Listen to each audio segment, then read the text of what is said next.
প্রোগ্রামটা যেন শেষ হয় এটা আপনাদের কাছে দাবি জানাচ্ছি। শেষে একটা কথা বলছি, আপনারা এই মাস্কো গ্রুপের চেয়ারম্যান এবং তার পরিবারের জন্য দোয়া করবেন। পাশাপাশি আল্লাহ যেন তাদের এই ব্যবসা বাণিজ্যকে বরকত দান করে হেফাজত করেন, যাবতীয় ক্ষতি থেকে যেন আল্লাহ হেফাজত করেন, এই দোয়াটা করবেন। জাযাকুমুল্লাহ খায়রান ওয়া বারাকাল্লাহু ফিকুম।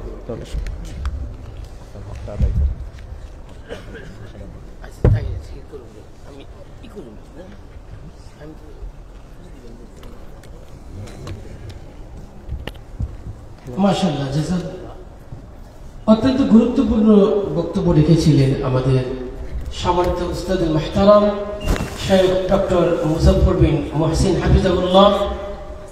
বক্তব্যে ইমানের গভীরতা কতটুকু আজকে আমরা অনুভব করতে পেরেছি। আলহামদুলিল্লাহ, আল্লাহ আমাদের সবাইকে ইমানওয়ালা জিন্দেগি দান করুন।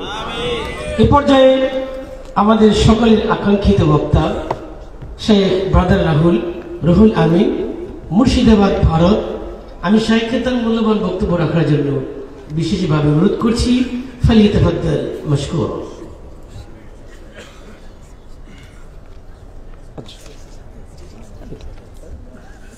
এটা আব্দুল আজিজ মসজিদের উদ্যোগে, আব্দুল আজিজ মসজিদের উদ্যোগে। ঠিক আছে। আসসালামু আলাইকুম ওয়া রাহমাতুল্লাহি ওয়া বারাকাতুহু। ইন্নাল হামদালিল্লাহি নাহমাদুহু ওয়া নাস্তাঈনুহু ওয়া নাস্তাগফিরুহু ওয়া নাউযু বিল্লাহি মিন শুরুরি আনফুসিনা ওয়া মিন সাইয়্যাতি আমালিনা। মান ইয়াহদিহিল্লাহু ফালা মুদিল্লা লাহু ওয়া মান ইউদ্লিল ফালা হাদিয়া লাহু। ওয়া আশহাদু আল লা ইলাহা ইল্লাল্লাহু ওয়াহদাহু লা শারীকা লাহু ওয়া আশহাদু আন্না মুহাম্মাদান আবদুহু ওয়া রাসূলুহু আম্মা বাদ। ফাইন্না খায়রাল হাদিসি কিতাবুল্লাহ ওয়া খায়রাল হাদী হাদী মুহাম্মদ সাল্লাল্লাহু আলাইহি ওয়াসাল্লাম ওয়া শাররাল উমুরি মুহদাসাতুহা ওয়া কুল্লু মুহদাসাতিন বিদআহ ওয়া কুল্লু বিদআতিন দালালাহ ওয়া কুল্লু দালালাতিন ফিন্নার। সমস্ত প্রশংসা সেই মহান সত্তা আল্লাহ সুবহানাহু ওয়া তাআলার জন্য, যিনি আমাদের সৃষ্টি করেছেন। শুধু সৃষ্টি করেননি, এই পৃথিবীতে সহস্র কোটি মাখলুকাত সৃষ্টি করার পরেও যিনি আমাদের এই মানব জাতিকে সর্বশ্রেষ্ঠ জাতি, সর্বশ্রেষ্ঠ মাখলুকাত এবং সর্বশ্রেষ্ঠ নবী মুহাম্মদে আরবি সাল্লাল্লাহু আলাইহি ওয়াসাল্লামের উম্মত হিসেবে প্রেরণ করেছেন, সেই মহান সত্তা আল্লাহ সুবহানাহু ওয়া তাআলার সংক্ষিপ্ত শুকরে সুজুদ আদায় করি। তার নিজেরই সে কোনো ভাষা দিয়ে সকলে এক বাক্যে পড়ি আলহামদুলিল্লাহ। আব্দুল আজিজ মসজিদের তরফ থেকে আজ 13 এবং 14 ফেব্রুয়ারি 2025 আজিমুশান ইসলামী মহাসম্মেলন 2025, আজকের এই আলোচনা সভাটিকে সফল করার জন্য যারা সার্বিক দিক থেকে সাহায্য এবং সহযোগিতা করেছেন তাদের প্রত্যেকের স্বতন্ত্রভাবে নাম ধরে ধরে শুকরিয়া আদায় করা সম্ভব নয়। তারপরেও আজকের এই চলন্ত সভায় সভাপতি সাহেব, সহসভাপতি সাহেব, অতিথি এবং বিশেষ অতিথি সহ দূর দূরান্ত থেকে যেসব দিনী ভাই এবং বোনেরা আলোচনা শ্রবণের উদ্দেশ্যে একত্রিত হয়েছেন এবং যারা সার্বিক দিক থেকে সাহায্য এবং সহযোগিতা করছেন, আল্লাহ সুবহানাহু ওয়া তাআলা তুমি তাদের প্রত্যেকের নেক নিয়াত এবং নেক আমলগুলোকে কবুল করে নাও, সকলে পড়ি আমিন।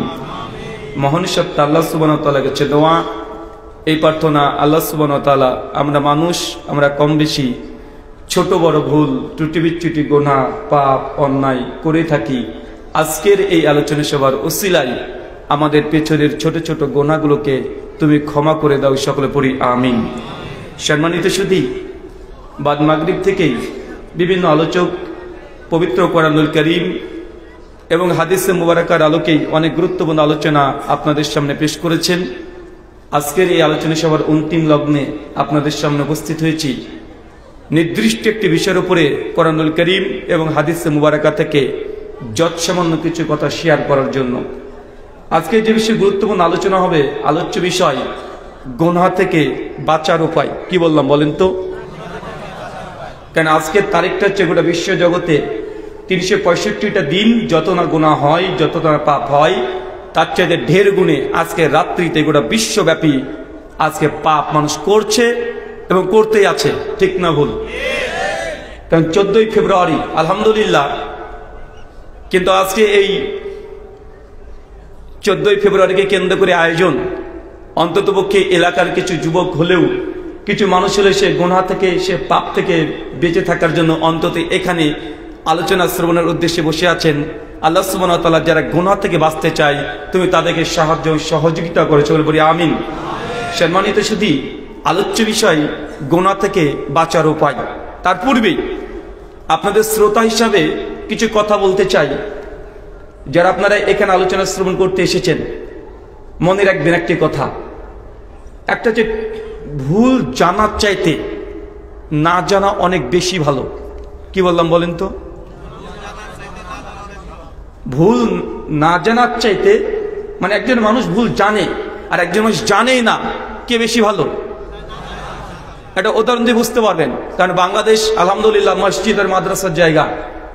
আমি আমার বাড়ি থেকে যদি হিসাব করে, আমার বাড়ি থেকে আহলে হাদিসের মসজিদ যদি মাদ্রাসা যদি খুঁজতে চাই, কমপক্ষে না হলেও 40 কিলোমিটার পরে আমার আহলে হাদিস একটা মাদ্রাসা পাওয়া যায়। হানাফি ভাইদের আছে যৎসামান্য। তা আপনারা বাংলাদেশ আলহামদুলিল্লাহ, মানে রাস্তাঘাট ঢাকা শহর মানে মসজিদ আর মাদ্রাসার শহর না ভাইজান? মানে একটা আজান শেষ না হতে হতে 150টা আজান আপনারা শুনতে পান। আর আমাদের ওখানে মানে আজান শুনতে হলেও কানটাকে খাড়া করতে হয়, দেখি তো শোনা যায় কিনা। তার মানে উদাহরণটা আপনাকে এই জন্য দিচ্ছি, কারণ একটা মানুষ 50 বছর বা 60 বছর হয়ে গেছে, ওই ব্যক্তি সূরাতুল ফাতিহা শিখেছে, বাংলা উচ্চারণ দেখে দেখে শিখেছে, বা একা একা তিনি শেখার চেষ্টা করেছেন। আর এমন এক সূরা ফাতিহা শিখেছেন যে মানুষ যদি শোনে বলে, বাবা এটা কি পড়লো, এটা ফাতিহা পড়লো না মন্ত্র পড়লো? ভাই এমন মানুষ আছে না নাই?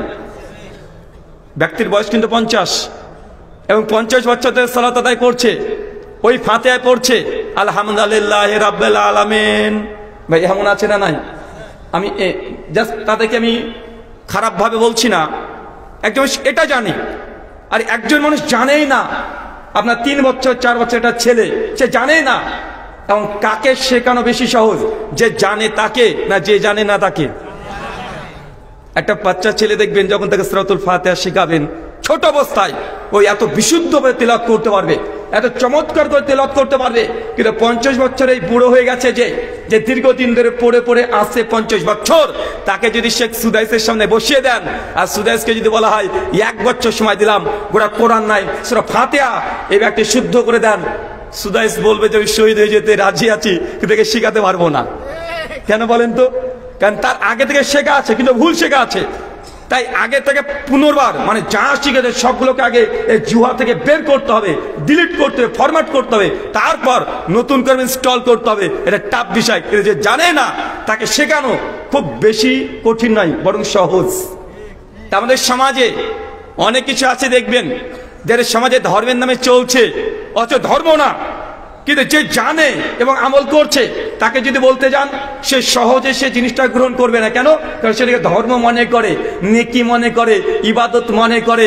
কিন্তু যে জানে না, আজকে নতুন এই মাদ্রাসায় আসবে, আমি যে একটা কোরআনের কথা বলি, একটা হাদিস বলি, সে কিন্তু গ্রহণ করতে খুব বেশি আগ্রহী হয়। হয় কি হয় না? যেন একটা উদাহরণ দিই, সহিহ বুখারী 444 নম্বর হাদিস, মাশহুর হাদিস।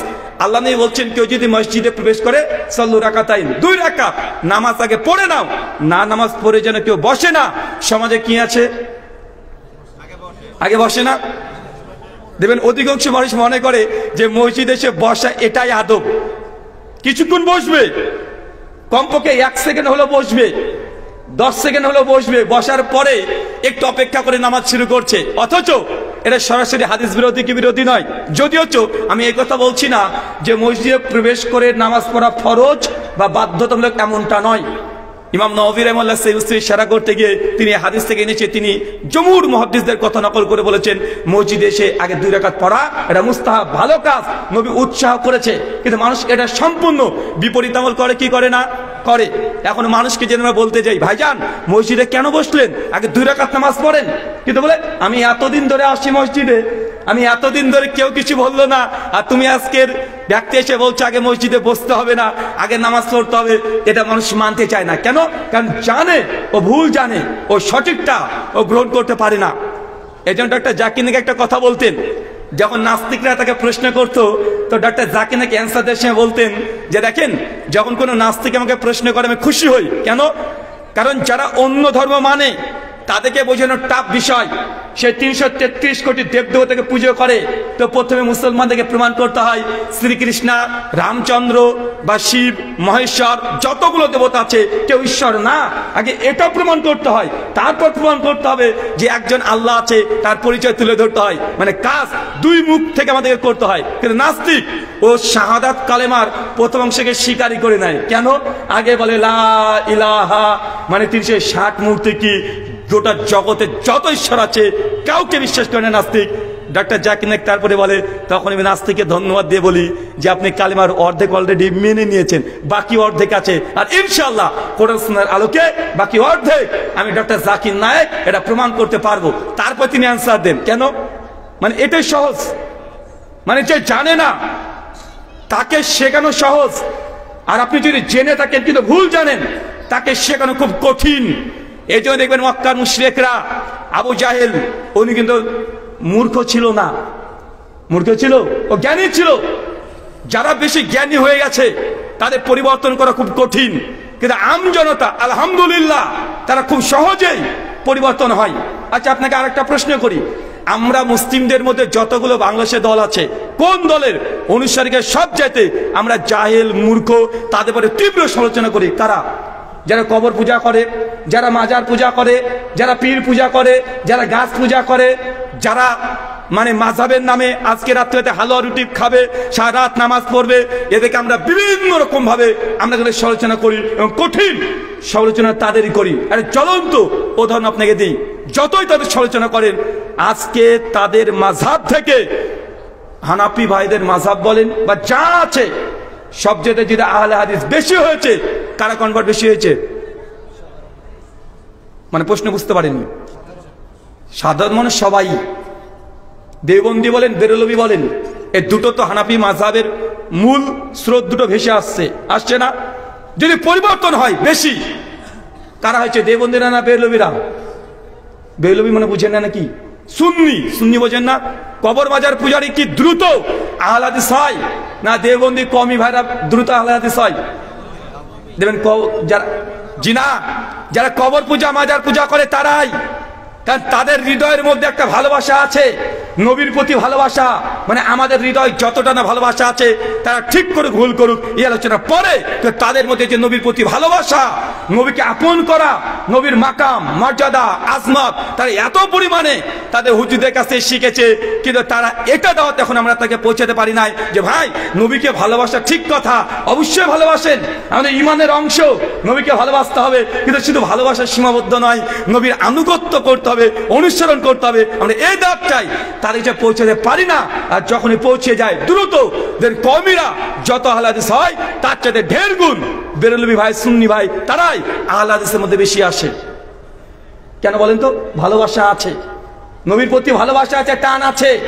যেমন সুন্নাতে দাওয়াত দেবেন তেমন হৃদয় একটা দাগ কেটে যায়, আরে নবীকে তুমি ভালোবাসি, তার সুন্নাতে আমল মানে কেন করবো না, এই প্রশ্ন যখন হৃদয় চলে আসে, আলহামদুলিল্লাহ আমাদের কবর পূজা, মাজার পূজার ভাইরাই এমন তাওহীদের প্রতি বিশ্বাস হয়ে যায়, তার জ্বলন্ত ফল। আমি যদি এখানে হাত তুলতে বলি, আচ্ছা আপনারা আগে কবর পূজা, মাজার পূজা করতেন কে কে? এটা হাত তোলেন তো।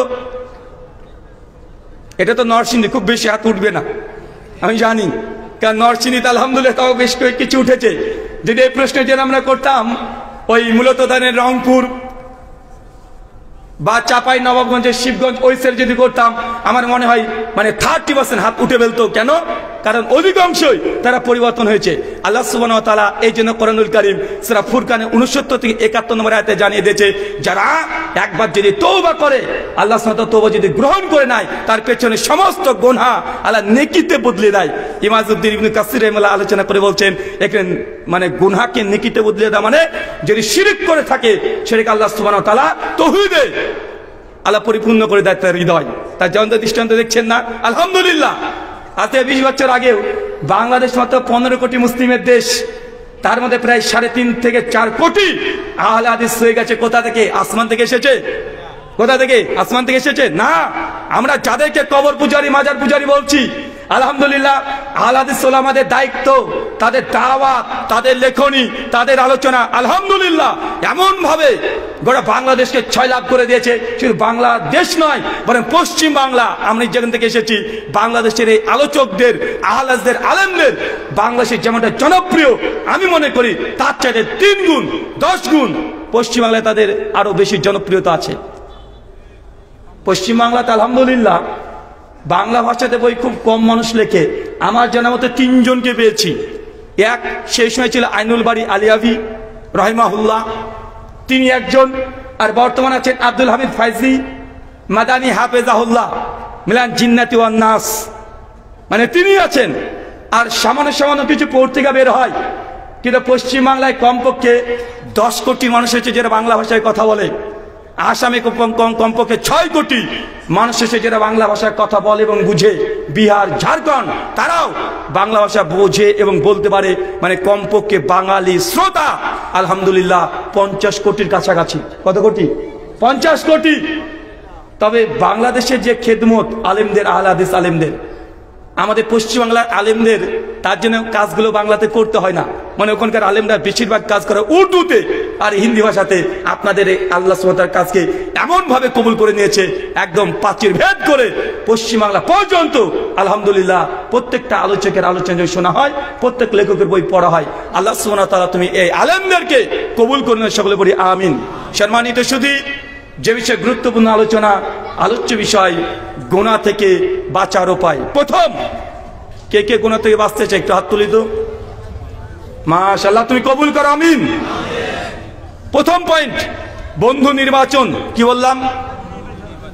কার সঙ্গে চলছেন, কার সঙ্গে উঠা বসা করছেন, কে আপনার বন্ধু, এই বন্ধু আগে নির্বাচন করতে হবে ঠিকভাবে। কোরআন এবং হাদিসের আলোকে বন্ধুদের ব্যাপারে এমন এমন হাদিস আছে, আপনি শুনলেই অবাক হয়ে যাবেন। চলেন সহিহ বুখারী হাদিস নম্বর 660 কিতাবুস সালাতে আল্লাহ নবী বলছেন 7 শ্রেণীর মানুষকে আল্লাহ সুবহানাহু ওয়া তাআলা আরশের নিচে স্থান দেবে। কয় শ্রেণীর? কিয়ামতের সংকটময় সময় আল্লাহর আরশে, আল্লাহর ছায়ার নিচে 7 শ্রেণীর মানুষকে আল্লাহ স্থান দেবে। তার মধ্যে এক প্রকার আছে ওই বন্ধু যে আল্লাহর সন্তুষ্টির জন্য কাউকে ভালোবেসেছে, আর আল্লাহ সুবহানাহু ওয়া তাআলা যাতে নারাজ হয়ে যায় তার থেকে বিরত থাকার জন্যই যাকে ভালোবাসা পরিত্যাগ করেছে, এই ব্যক্তিকে আল্লাহ আরশের নিচে স্থান দিবে।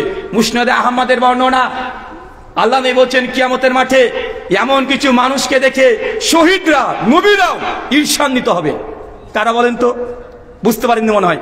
নবীরা ঈর্ষান্বিত হবে এমন কিছু উম্মতকে দেখে, এমন কিছু মানুষকে দেখে নবীরা ঈর্ষান্বিত হবে, শহীদরাও ঈর্ষান্বিত হবে।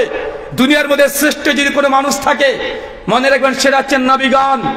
আর তারপরে যদি থাকে নবী যতগুলো সঙ্গী সাথী সাহাবী আছে, তারা যদি ক্যাটাগরি করতে যান, শহীদরা এদের মর্যাদা অনেক বেশি, অনেক বেশি। তারাও কিয়ামতের মাঠে কিছু মানুষকে দেখে কি করবেন বলেন তো? ঈর্ষা করবেন। সাহাবীরা বলছে ইয়া রাসূলুল্লাহ, তারা কি এমন আমল করেছে, কি এমন কাজ করেছে যে নবীগণ ঈর্ষান্বিত হবে এবং শহীদরা ঈর্ষান্বিত হবে? আল্লাহ নবী বলছেন তারা দুনিয়াতে এমন বন্ধুত্ব করেছে যাতে বন্ধুত্বের মধ্যে কোনো লেনদেন ছিল না, আত্মীয় সম্পর্ক ছিল না, কিন্তু বন্ধুকে এতটাই ভালোবেসেছে দিনের ক্ষেত্রে আল্লাহ সুবহানাহু ওয়া তাআলা এই জন্যই তাদের মাকাম মর্যাদা এত উঁচু করে দিয়েছে যে নবীগণ তাদের বন্ধুত্বের কারণে ঈর্ষান্বিত হবেন আর তাদেরকে নূরের চেয়ারের উপরে বসার সুযোগ করে দিবেন। আমরা চাই তো ইনশাআল্লাহ এমন বন্ধুত্ব? চাই ইনশাআল্লাহ। আমাদের বন্ধুত্ব, আমরা বন্ধুত্ব কেন করি? কারণ ওর সঙ্গে বন্ধুত্ব করি, ও বড় একজন ব্যবসায়িক, ও যেহেতু বড় ব্যবসায়িক, ওর সঙ্গে যদি থাকি তাহলে আপদে বিপদে আমাকে 20,000 টাকা ধার দেবে। ওর সঙ্গে আমি বন্ধুত্ব কেন করছি? কারণ ওর দোকানটাতে, কাপড়ের দোকান, বছর 4-5 বার গেলে অন্তত কম দামে আমি কাপড় পোশাক কিনতে পারবো। এটা হচ্ছে বন্ধুত্বের আমি মানদণ্ড। কথা কি ভুল না ঠিক? আপনি বন্ধুত্ব কেন করেন? আপনার বন্ধুত্বের করার কারণ হচ্ছে এটাই যে দুনিয়াবি কোনো ফায়দা, দুনিয়াবি কোনো উদ্দেশ্য হাসিলের জন্যই আপনি বন্ধুত্ব করছেন, কিন্তু ইসলামে বন্ধুত্বের মর্যাদা অনেক বেশি। যদি আপনি আল্লাহকে খুশি করার জন্যই কারোর সঙ্গে বন্ধুত্ব করেন, আর আল্লাহকে খুশি করার জন্যই বন্ধু ছিল, আজ থেকে আপনি বন্ধুত্বকে পরিত্যাগ করে দিয়েছেন। যদি আপনার বন্ধু আল্লাহ সুবহানাহু ওয়া তাআলা দেওয়া আইন বিধান মানে না, তাকে পরিত্যাগ করে দিয়ে চলে আসেন, ভাই বলেন তো আপনি এই মর্যাদা পাবেন কি পাবেন না? অবশ্যই আপনি এই মর্যাদা পাবেন। আর বন্ধু নির্বাচনে পূর্বে বন্ধু শুধু ছেলে ছেলে বন্ধু, মেয়ে মেয়ে বন্ধু এমনটা নয়। যখন জীবন সঙ্গী স্ত্রী নির্বাচন করবেন, আগেই ওটাকে আপনাকে ভালোভাবে দেখে নিতে হবে। বুঝতে পারেননি মনে হয়। স্ত্রী যদি বাঁকা হয় আর আপনি যদি আব্দুল কাদের জিলানী হন, কি হবে? কাজ হবে? যার সঙ্গে সারা জীবন সংসার করতে হবে, আপনাকে চূড়ান্ত সিদ্ধান্ত নিতে হবে যে আপনি আগামী প্রজন্ম, আপনার সন্তান ছেলে মেয়ে কিভাবে দেখতে চাচ্ছেন। এই জন্য বিয়ের আগে আপনাকে সিদ্ধান্ত নিতে হবে আপনার জীবন সঙ্গিনী সবচাইতে যদি বড় কোনো বন্ধু হয়ে থাকে, তার নাম কি? বলতে লজ্জা লাগছে, দেখেন বাঙালি, হ্যাঁ লজ্জা লাগছে না? মানে স্ত্রীর কথা বলতে খুব লজ্জা লাগে।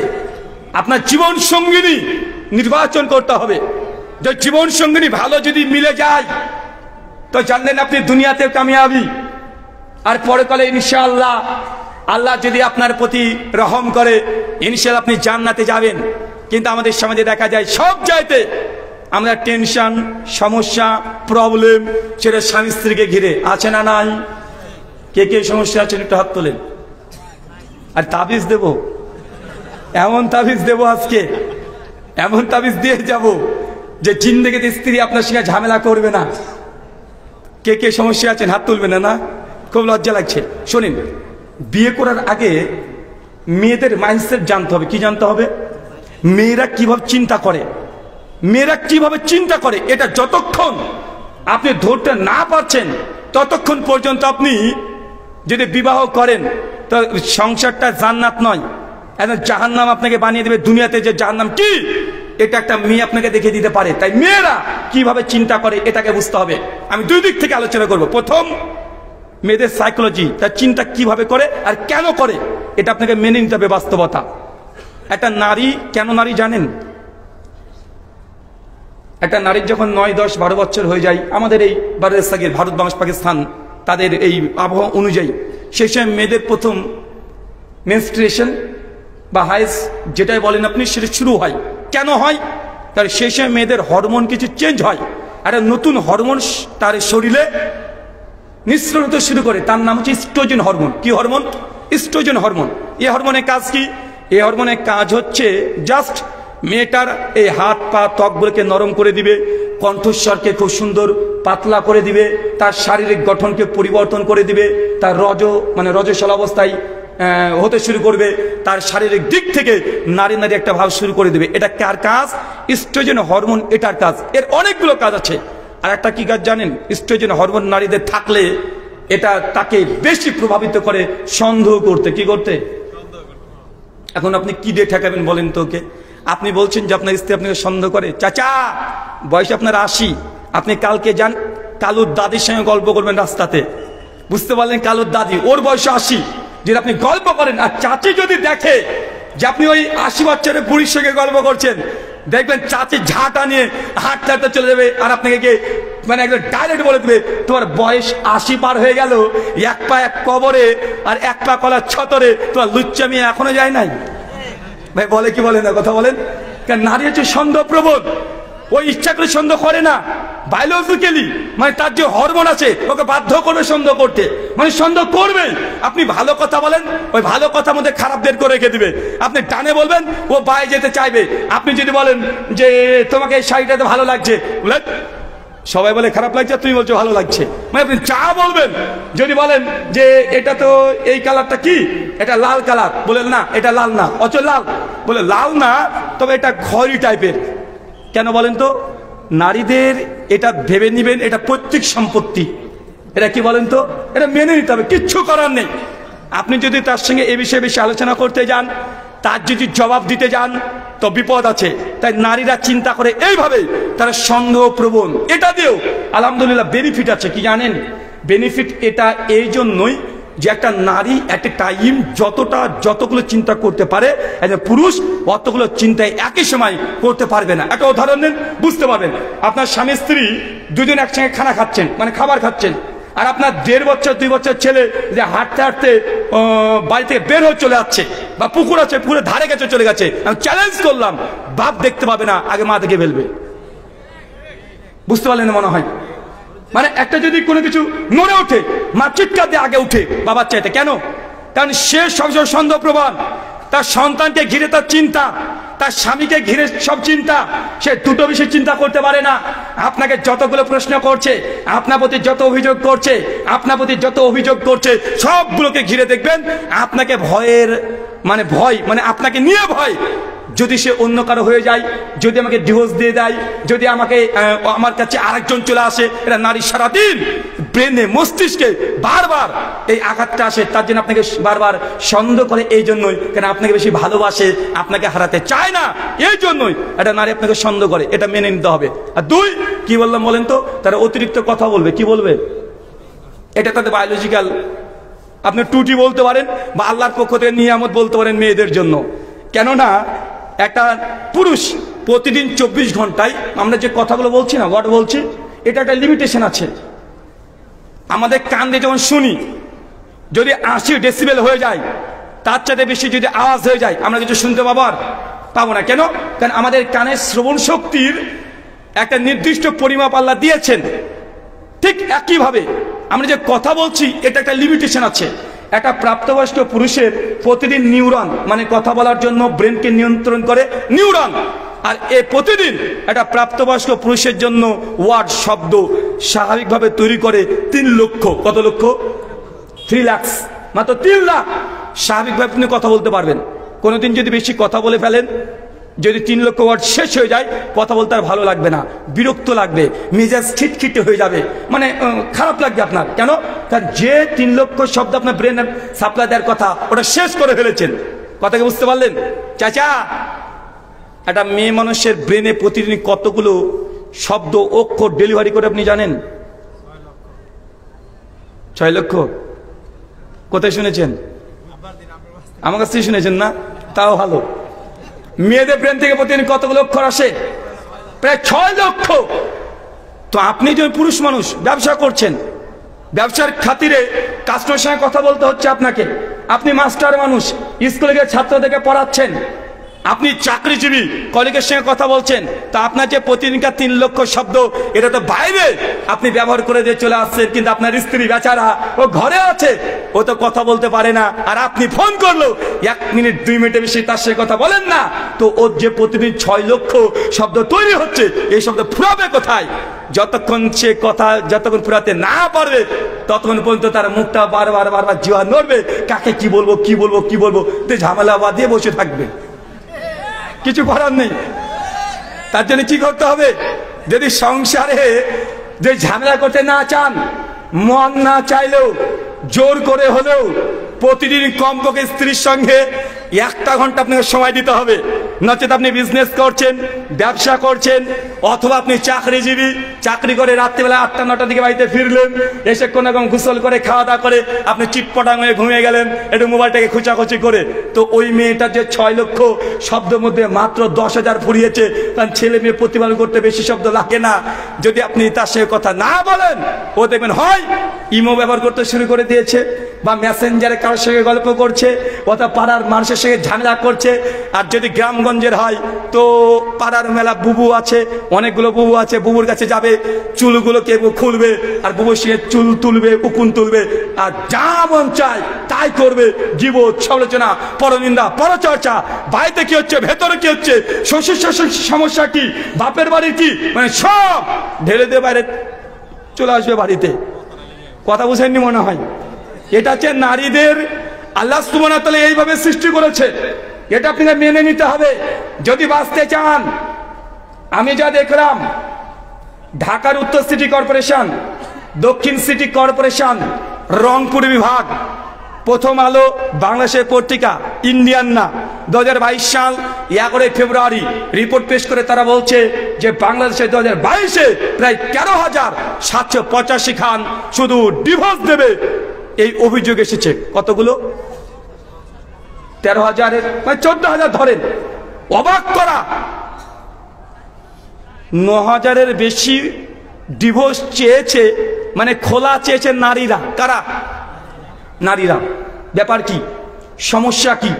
আমাদের ইন্ডিয়ান রিপোর্ট বলি, আমাদের ইন্ডিয়ান টাইমস অফ ইন্ডিয়া 2018 সাল 19শে মার্চ পৃষ্ঠা নাম্বার 28, তারা বলছে আমাদের ইন্ডিয়াতে যতগুলো বিবাহ হয়, বিবাহের পরে ছেলে মেয়ে, মানে ম্যারিড ছেলে মেয়ে, বিবাহিত ছেলে মেয়েদের মধ্যে, কাপলদের মধ্যে শতকরা প্রায় 82% ছেলেরা বিয়ের পরে পরকীয়ায় লিপ্ত। কত পার্সেন্ট? আর নারীর মোটেও কম না, প্রায় 72%। চিন্তা করতে পারছেন? এই পরিসংখ্যান, এটা রিয়েল, কোরআনের কথা বলছি না, পরে বলবো। আগে নিজের পরিবারটাকে দেখেন, গোনা কোথা থেকে আসছে, কার কারণে আপনি নিজে গোনায় লিপ্ত হয়ে যাচ্ছেন, আপনার স্ত্রী গোনায় কেন লিপ্ত হচ্ছে, আপনার মেয়ে কেন গোনায় লিপ্ত হচ্ছে, কেন পরিবেশ সমাজ নষ্ট হয়ে যাচ্ছে। গোনাকে ভয় করে না, কোন জায়গায় আগে খতিয়ে দেখতে হবে, প্রবলেম কোথায়, কি প্রবলেম। তো যেসব মেয়েরা পরকীয়ায় লিপ্ত, তার যে প্রশ্ন করা হচ্ছে, আপনারা কেন বিয়ের পরে ছেলে আছে, সোনার সংসার, টাকা পয়সার অভাব নেই, আপনিও চাকরি করেন, স্বামীও চাকরি করেন, কোনো তো সমস্যা দেখছি না, তাই পরকীয়া কেন করছেন? মেয়েদের শতকরা 85% মেয়েদের দুটো কমন অভিযোগ। এক, আমাদের স্বামী আমাকে সময় দেয় না। কথা বুঝতে পারলেন না মনে হয়? মেয়েদের অভিযোগ যে স্বামী আমাকে সময় দেয় না, ও নিজের বিজনেস, নিজের চাকরি, নিজের কেরিয়ার, এগুলো নিয়ে ব্যস্ত, আমাকে সময় দেয় না। আর দ্বিতীয় প্রবলেম যেটা মেয়েরা বলেছে, ওটা বলতে পারবো না, ওটা রাত 12টা ঘরের মধ্যে স্বামী স্ত্রীর মধ্যে যেটা হয়, এখানে পুরুষের দুর্বলতা। মেয়েরা এই অভিযোগ শতকরা 52% মেয়েরা করছে স্বামীদের বিরুদ্ধে, যে স্বামীর কাছে তারা বিছানাতেও সন্তুষ্ট না। এখন বলেন তো, পরকীয়া করবে না তো কি করবে? পরকীয়া করবে না। আপনি যদি আপনার স্ত্রীর সময় না দেন, আপনি যদি স্ত্রীকে টাইম না দেন, ও বাধ্য আরেকজনের কাছে গিয়ে তার মনের কথাগুলো বলতে। যদি বাঁচতে চান, আজকে থেকে আপনাকে নিয়াত থেকে চেঞ্জ করে নিতে হবে। আপনি ব্যবসায়িক ভালো কথা, দোকানে গিয়ে খুলবেন, 1 ঘন্টা পর পর যদি ফোন করতে নাও পারেন, হোয়াটসঅ্যাপে একটা মেসেজ দিবেন যে কেমন আছো, কি রান্না করছো, ছবি তুলে পাঠাও। বা এগুলো হাসির মনে হতে পারে, কিন্তু পরিবারকে ধরে রাখার জন্য মেয়েদের মন এটাই চায়, মেয়েরা এটাই চায়। যদি আপনি এরকম যদি প্রেমিক না হতে পারেন, স্ত্রীর কাছে স্ত্রী আরেকজনের সাথে পরকীয়া করবে নিশ্চিত, এটা আপনি জেনে রাখেন। বাস্তবতাকে মেনে নেন, এটা বাস্তবতা, এটা বাস্তবতা। পুরুষ এবং নারী সাইকোলজির পার্থক্য আছে। আল্লাহ সুবহানাহু ওয়া তাআলা আমাদের পরিবারকে তুমি হেফাজত করে, সকলে বলি আমিন। চাচা চাচি সন্দেহ করে আর, হ্যাঁ সন্দেহ করেন আর। তার মানে আপনাকে কি বললাম? প্রথম পয়েন্ট, বন্ধু নির্বাচন করা, বন্ধুকে নিজের মতো, আপনি যে মাইন্ডের সেই মাইন্ডের বন্ধুকে তৈরি করা। 2, নেককার পরেশগার সঙ্গীর সঙ্গে উঠা বসা করা। বন্ধু ভালো, কিন্তু আপনার যাতায়াত আছে আলাদা জায়গায়, তাহলে আপনি পাপের সঙ্গে বিশেষ জড়িত হয়ে যাবেন। চলেন সহিহ মুসলিম হাদিস নাম্বার 2885, একজন বিখ্যাত সাহাবী, নাম হচ্ছে হানজালা। কি নাম? হানজালা। হানজালা দিন রাস্তায় ছুটছে, দৌড়ছে, আর বলছে, হানজালা আমি মুনাফিক হয়ে গেছি, আমি মুনাফিক হয়ে গেছি। মাঝপথে আবু বকরের সঙ্গে দেখা, আবু বকর বলছে, হানজালা কি হয়েছে তোমার? হানজালা বলছে, আমি মুনাফিক হয়ে গেছি। আবু বকর বলছে, হানজালা মুনাফিক হয়ে গেছো মানে কি বলছো তুমি? হানজালা তখন বলছে, আবু বকর আমি যখন আল্লাহ নবী মুহাম্মদ সাল্লাল্লাহু আলাইহি ওয়াসাল্লামের সামনে বসি, তিনি যখন কোরআনের কথা বলেন, দ্বীনের কথা বলেন, ঈমানের কথা বলেন, সেই সময় ঈমানটা আস্তে আস্তে বৃদ্ধি পেতে থাকে। মনে হয় তখন আমি সবসময় নবীর কাছেই থাকি, মসজিদ থেকে যেন না বের হয়, সবসময় দ্বীনের সঙ্গে লেগে থাকতে মন চায়। যখনই আমি নবীর মসজিদকে ত্যাগ করে চলে আসি, আমি আমার ব্যবসার কাজে লেগে যাই, আমি এলাকাতে ঘুরে বেড়াই, তখন আমার আর ঈমান আস্তে আস্তে কমতে থাকে। তখন মনে হয় না যে আর মসজিদের দিকে ধাবিত হই, আবার সেই দিকে যাই, হানজালা আমি মুনাফিক হয়ে গেছি। আবু বকরকে এই কথা বলছেন, চিন্তা করতে পারছেন? একজন বিখ্যাত সাহাবী আবু বকর রাদিয়াল্লাহু আনহুর সঙ্গে সঙ্গে বলছেন যে, হানজালা তুমি কি বলছো? আরে এই সমস্যা তো আমার মধ্যেও, আমিও যখন নবীর সামনে বসি আমার এটাই ঘটে। তখন হানজালা বলছে, তাই? তখন হানজালা দৌড়তে শুরু করেছে, পেছন পেছন আবু বকর বলছে, চলো আল্লাহ নবীর দরবারে যায়, নবীর কাছে যায়, সে দুইজন, একজন আবু বকর, চিন্তা করতে পারছেন, একজন হানজালা, দুজন ছুটছে, ছুটে নবীর দরজায় গিয়ে দাঁড়িয়ে আছে। আল্লাহ নবী তিনি সঙ্গে সঙ্গে বলছেন, আমার হানজালার কি অবস্থা, কি খবর তোমার? আবু বকর জবাব দিয়ে বলছে, ইয়া রাসূলুল্লাহ, হানজালা মুনাফিক হয়ে গেছে, হানজালা মুনাফিক হয়ে গেছে। নবী বলছে, কি বলো আবু বকর, আমার হানজালা মুনাফিক হয়ে গেছে মানে কি হয়েছে? স্বামী আবু বকর রাদিয়াল্লাহু আনহু, হানজালা দুজন তাদের যে মনের কথা নবীর সামনে বললেন। আল্লাহ নবীর সঙ্গে সঙ্গে চট করে বলছেন, হানজালা সত্যি আমার সামনে যখন তুমি বসো তোমার ঈমান যে লেভেলে থাকে, এই ঈমান যদি সব সময় থাকতো আল্লাহ আসমান থেকে ফেরেশতা পাঠিয়ে দিত তোমাদের বিছানায়, হাতে হাত মুসাফা করতো প্রতিদিন। তার মানে এই হাদিস প্রমাণ করে, যদি আপনি ভালো মানুষের সঙ্গে উঠা বসা করেন, ভালো মানুষের সঙ্গে চলাফেরা করেন, তাহলে বন্ধুর কিছু কিছু গুণ অটোমেটিক আপনার ভিতরে চলে আসবে। আল্লাহ নবী তার জন্য ওই যে উদাহরণ দিয়েছে হপারওয়ালার আর আতরওয়ালা, যে হপারওয়ালার কাছে যদি তুমি বসো তাহলে তার দুর্গন্ধ তোমার গায়ে লাগবে, আগুনের ছিটে ফোটা এসে পোশাককে নোংরাও করে দিবে, পোশাকটাকে গলিয়ে দিতেও পারে। কিন্তু আতরওয়ালার কাছে গিয়ে যদি ফ্রি বসে থাকো, যদি বন্ধুর মন চাই একটু আতর দিলে সুগন্ধি পেয়ে গেলে, আর যদি তাও নাও দেয় অন্তত এই দোকানের থেকে থেকে পোশাকের মধ্যে একটা সুগন্ধি ভাব চলে আসবে। যদি তাও না হয় অন্তত নাকে ফ্রিতে তো সুগন্ধিটা পেয়েছো, মানে তুমি বন্ধু যেমন তুমি নির্বাচন করবে তোমার ভিতরে অটোমেটিক সে গুণ, সিফাত, বৈশিষ্ট্য, বিশেষণ তোমার মধ্যে অটোমেটিক প্রবেশ করবে। এই জন্য দেখবেন আপনি যদি 2 নম্বরই ব্যবসা করেন, যে 2 নম্বরই ব্যবসা করেন তো একাই 2 নম্বরই ব্যবসা, আপনি চিন্তা করছেন 2 নম্বরের ব্যবসা করব, দেখবেন অটোমেটিক আপনার সামনে ওরকম 2 নম্বরের মালও চলে আসবে, একদম পুরো চেন চলে আসবে, বড় মানে ক্রাইম। চিন্তা করেন, দেখেন একজনকে যদি পান ও আর একটা সূত্র দিবে, ও আর একটা সূত্র দিবে, চলতে থাকবে, তখন মনে হবে যে গোটা বাংলাদেশে ভালো মানুষ নাই, সবাই ক্রিমিনাল। মনে হয় কি হয় না, কথা বলেন? মানে আপনি যে লাইনে চলতে চাইবেন অটোমেটিক আপনার বন্ধু সেইভাবেই চলে আসবে। মুসনাদে আবি দাউদ তাইলিসির মধ্যে সেই সনদে একটা হাদিস আসছে, আমাদের আয়েশা রাদিয়াল্লাহু আনহা তিনি বলছেন যে আমি যখন মক্কাতে ছিলাম সেই সময় একটা নারী খুব কৌতুক বলতো, মানুষকে হাসাতো। তো পরে যখন আমরা মদিনায় চলে আসলাম, ওই মেয়েটাও হিজরত করেনি, পরে এসেছে, ও মদিনা এসেছে, এসে মদিনার মধ্যে যে মেয়েটার সবচেয়ে বেশি কৌতুক করতো ওর সঙ্গে ভাব হয়ে গেছে। কথা মানে বুঝতে পারলেন না, মানে যে কোয়ালিটির, যে লেভেলের দেখবেন তার বন্ধু সেইভাবে চলে আসে, আসে না, চলে আসবে অটোমেটিক। তাই আপনি যদি দেখবেন বেশি বেশি একজন মানুষ কোরআন পাঠ করছে, আপনি তার সঙ্গে বসেন, কোরআনের প্রতি মহব্বত আপনার চলে আসবে। আমার বন্ধু পড়ছে, আমিও পড়বো। দেখবেন যার জিহ্বাতে সবসময় জিকির আজকার আছে, কথায় কথায় সুবহানাল্লাহ, আলহামদুলিল্লাহ, লা হাওলা ওয়ালা কুওয়াতা ইল্লা বিল্লাহ, যে এই বেশি অতিরিক্ত জিকির আজকার করে তার সঙ্গে উঠা বসা করবেন, দেন অটোমেটিক আপনার মধ্যে জিকির আজকারগুলো আপনার জিহ্বায় চলে আসবে। আপনি যেমন কোয়ালিটির বন্ধু নির্বাচন করবেন, অবশ্যই ভাই বন্ধুর কিছু আদর্শ আপনার মধ্যে প্রবেশ করবে, অর্থাৎ আপনার আদর্শ বন্ধুর মধ্যে প্রবেশ করবে। তাই বন্ধু নির্বাচন করা, সেটা আপনার দুনিয়াবি বন্ধু হতে পারে অথবা আপনার স্ত্রী হতে পারে, আপনি সেই কোয়ালিটির আপনি যদি নির্বাচন না করেন গুনাহ থেকে দূরে থাকতে পারবেন না। দুনিয়াতে সবচাইতে বড় যদি কোনো মাধ্যম হয়ে থাকে যে পাপ থেকে বেঁচে থাকবো, দুইটা আমি মনে করি, 1 বন্ধুত্ব, 2 স্বামী স্ত্রীর সম্পর্ক, 2 জায়গায় যদি ঠিক হয়ে যায় 90% গুনাহ থেকে আপনি দূরে থাকতে পারবেন ইনশাআল্লাহ। পারবেন কি পারবেন না, কথা বলেন? 2 জায়গায় যদি ঠিক করতে পারেন। কিন্তু আমাদের বন্ধুরা দেখেন, ভাইয়েরা আছে, কে কে বিয়ে করেছে একটু হাত তোলো তো দেখি। বিবাহিত? মাশাআল্লাহ, হাত নামান। কে কে বিয়ে করনি? গরিব, মিসকিন, এই কয়টা আজকে পাওয়া যাবে না অবিবাহিতকে, সব ঢাকা, ওদের ধানমন্ডি আর কি কি সব আছে ওই দিকে চলে গেছে, ওই উত্তরার দিকে চলে গেছে, 300 মিটার পাশে, তাই না? মানে আজকে যুবকদেরকে পাওয়া যাবে না, আর যুবকরা আজকে সব ওই দিকে ঘুরে বেড়াচ্ছে। কে কে বিয়ে করতে চাও? আব্বা মা দিচ্ছে না, লজ্জা লাগে বলতে, একবার হাত তোলে তো দেখি।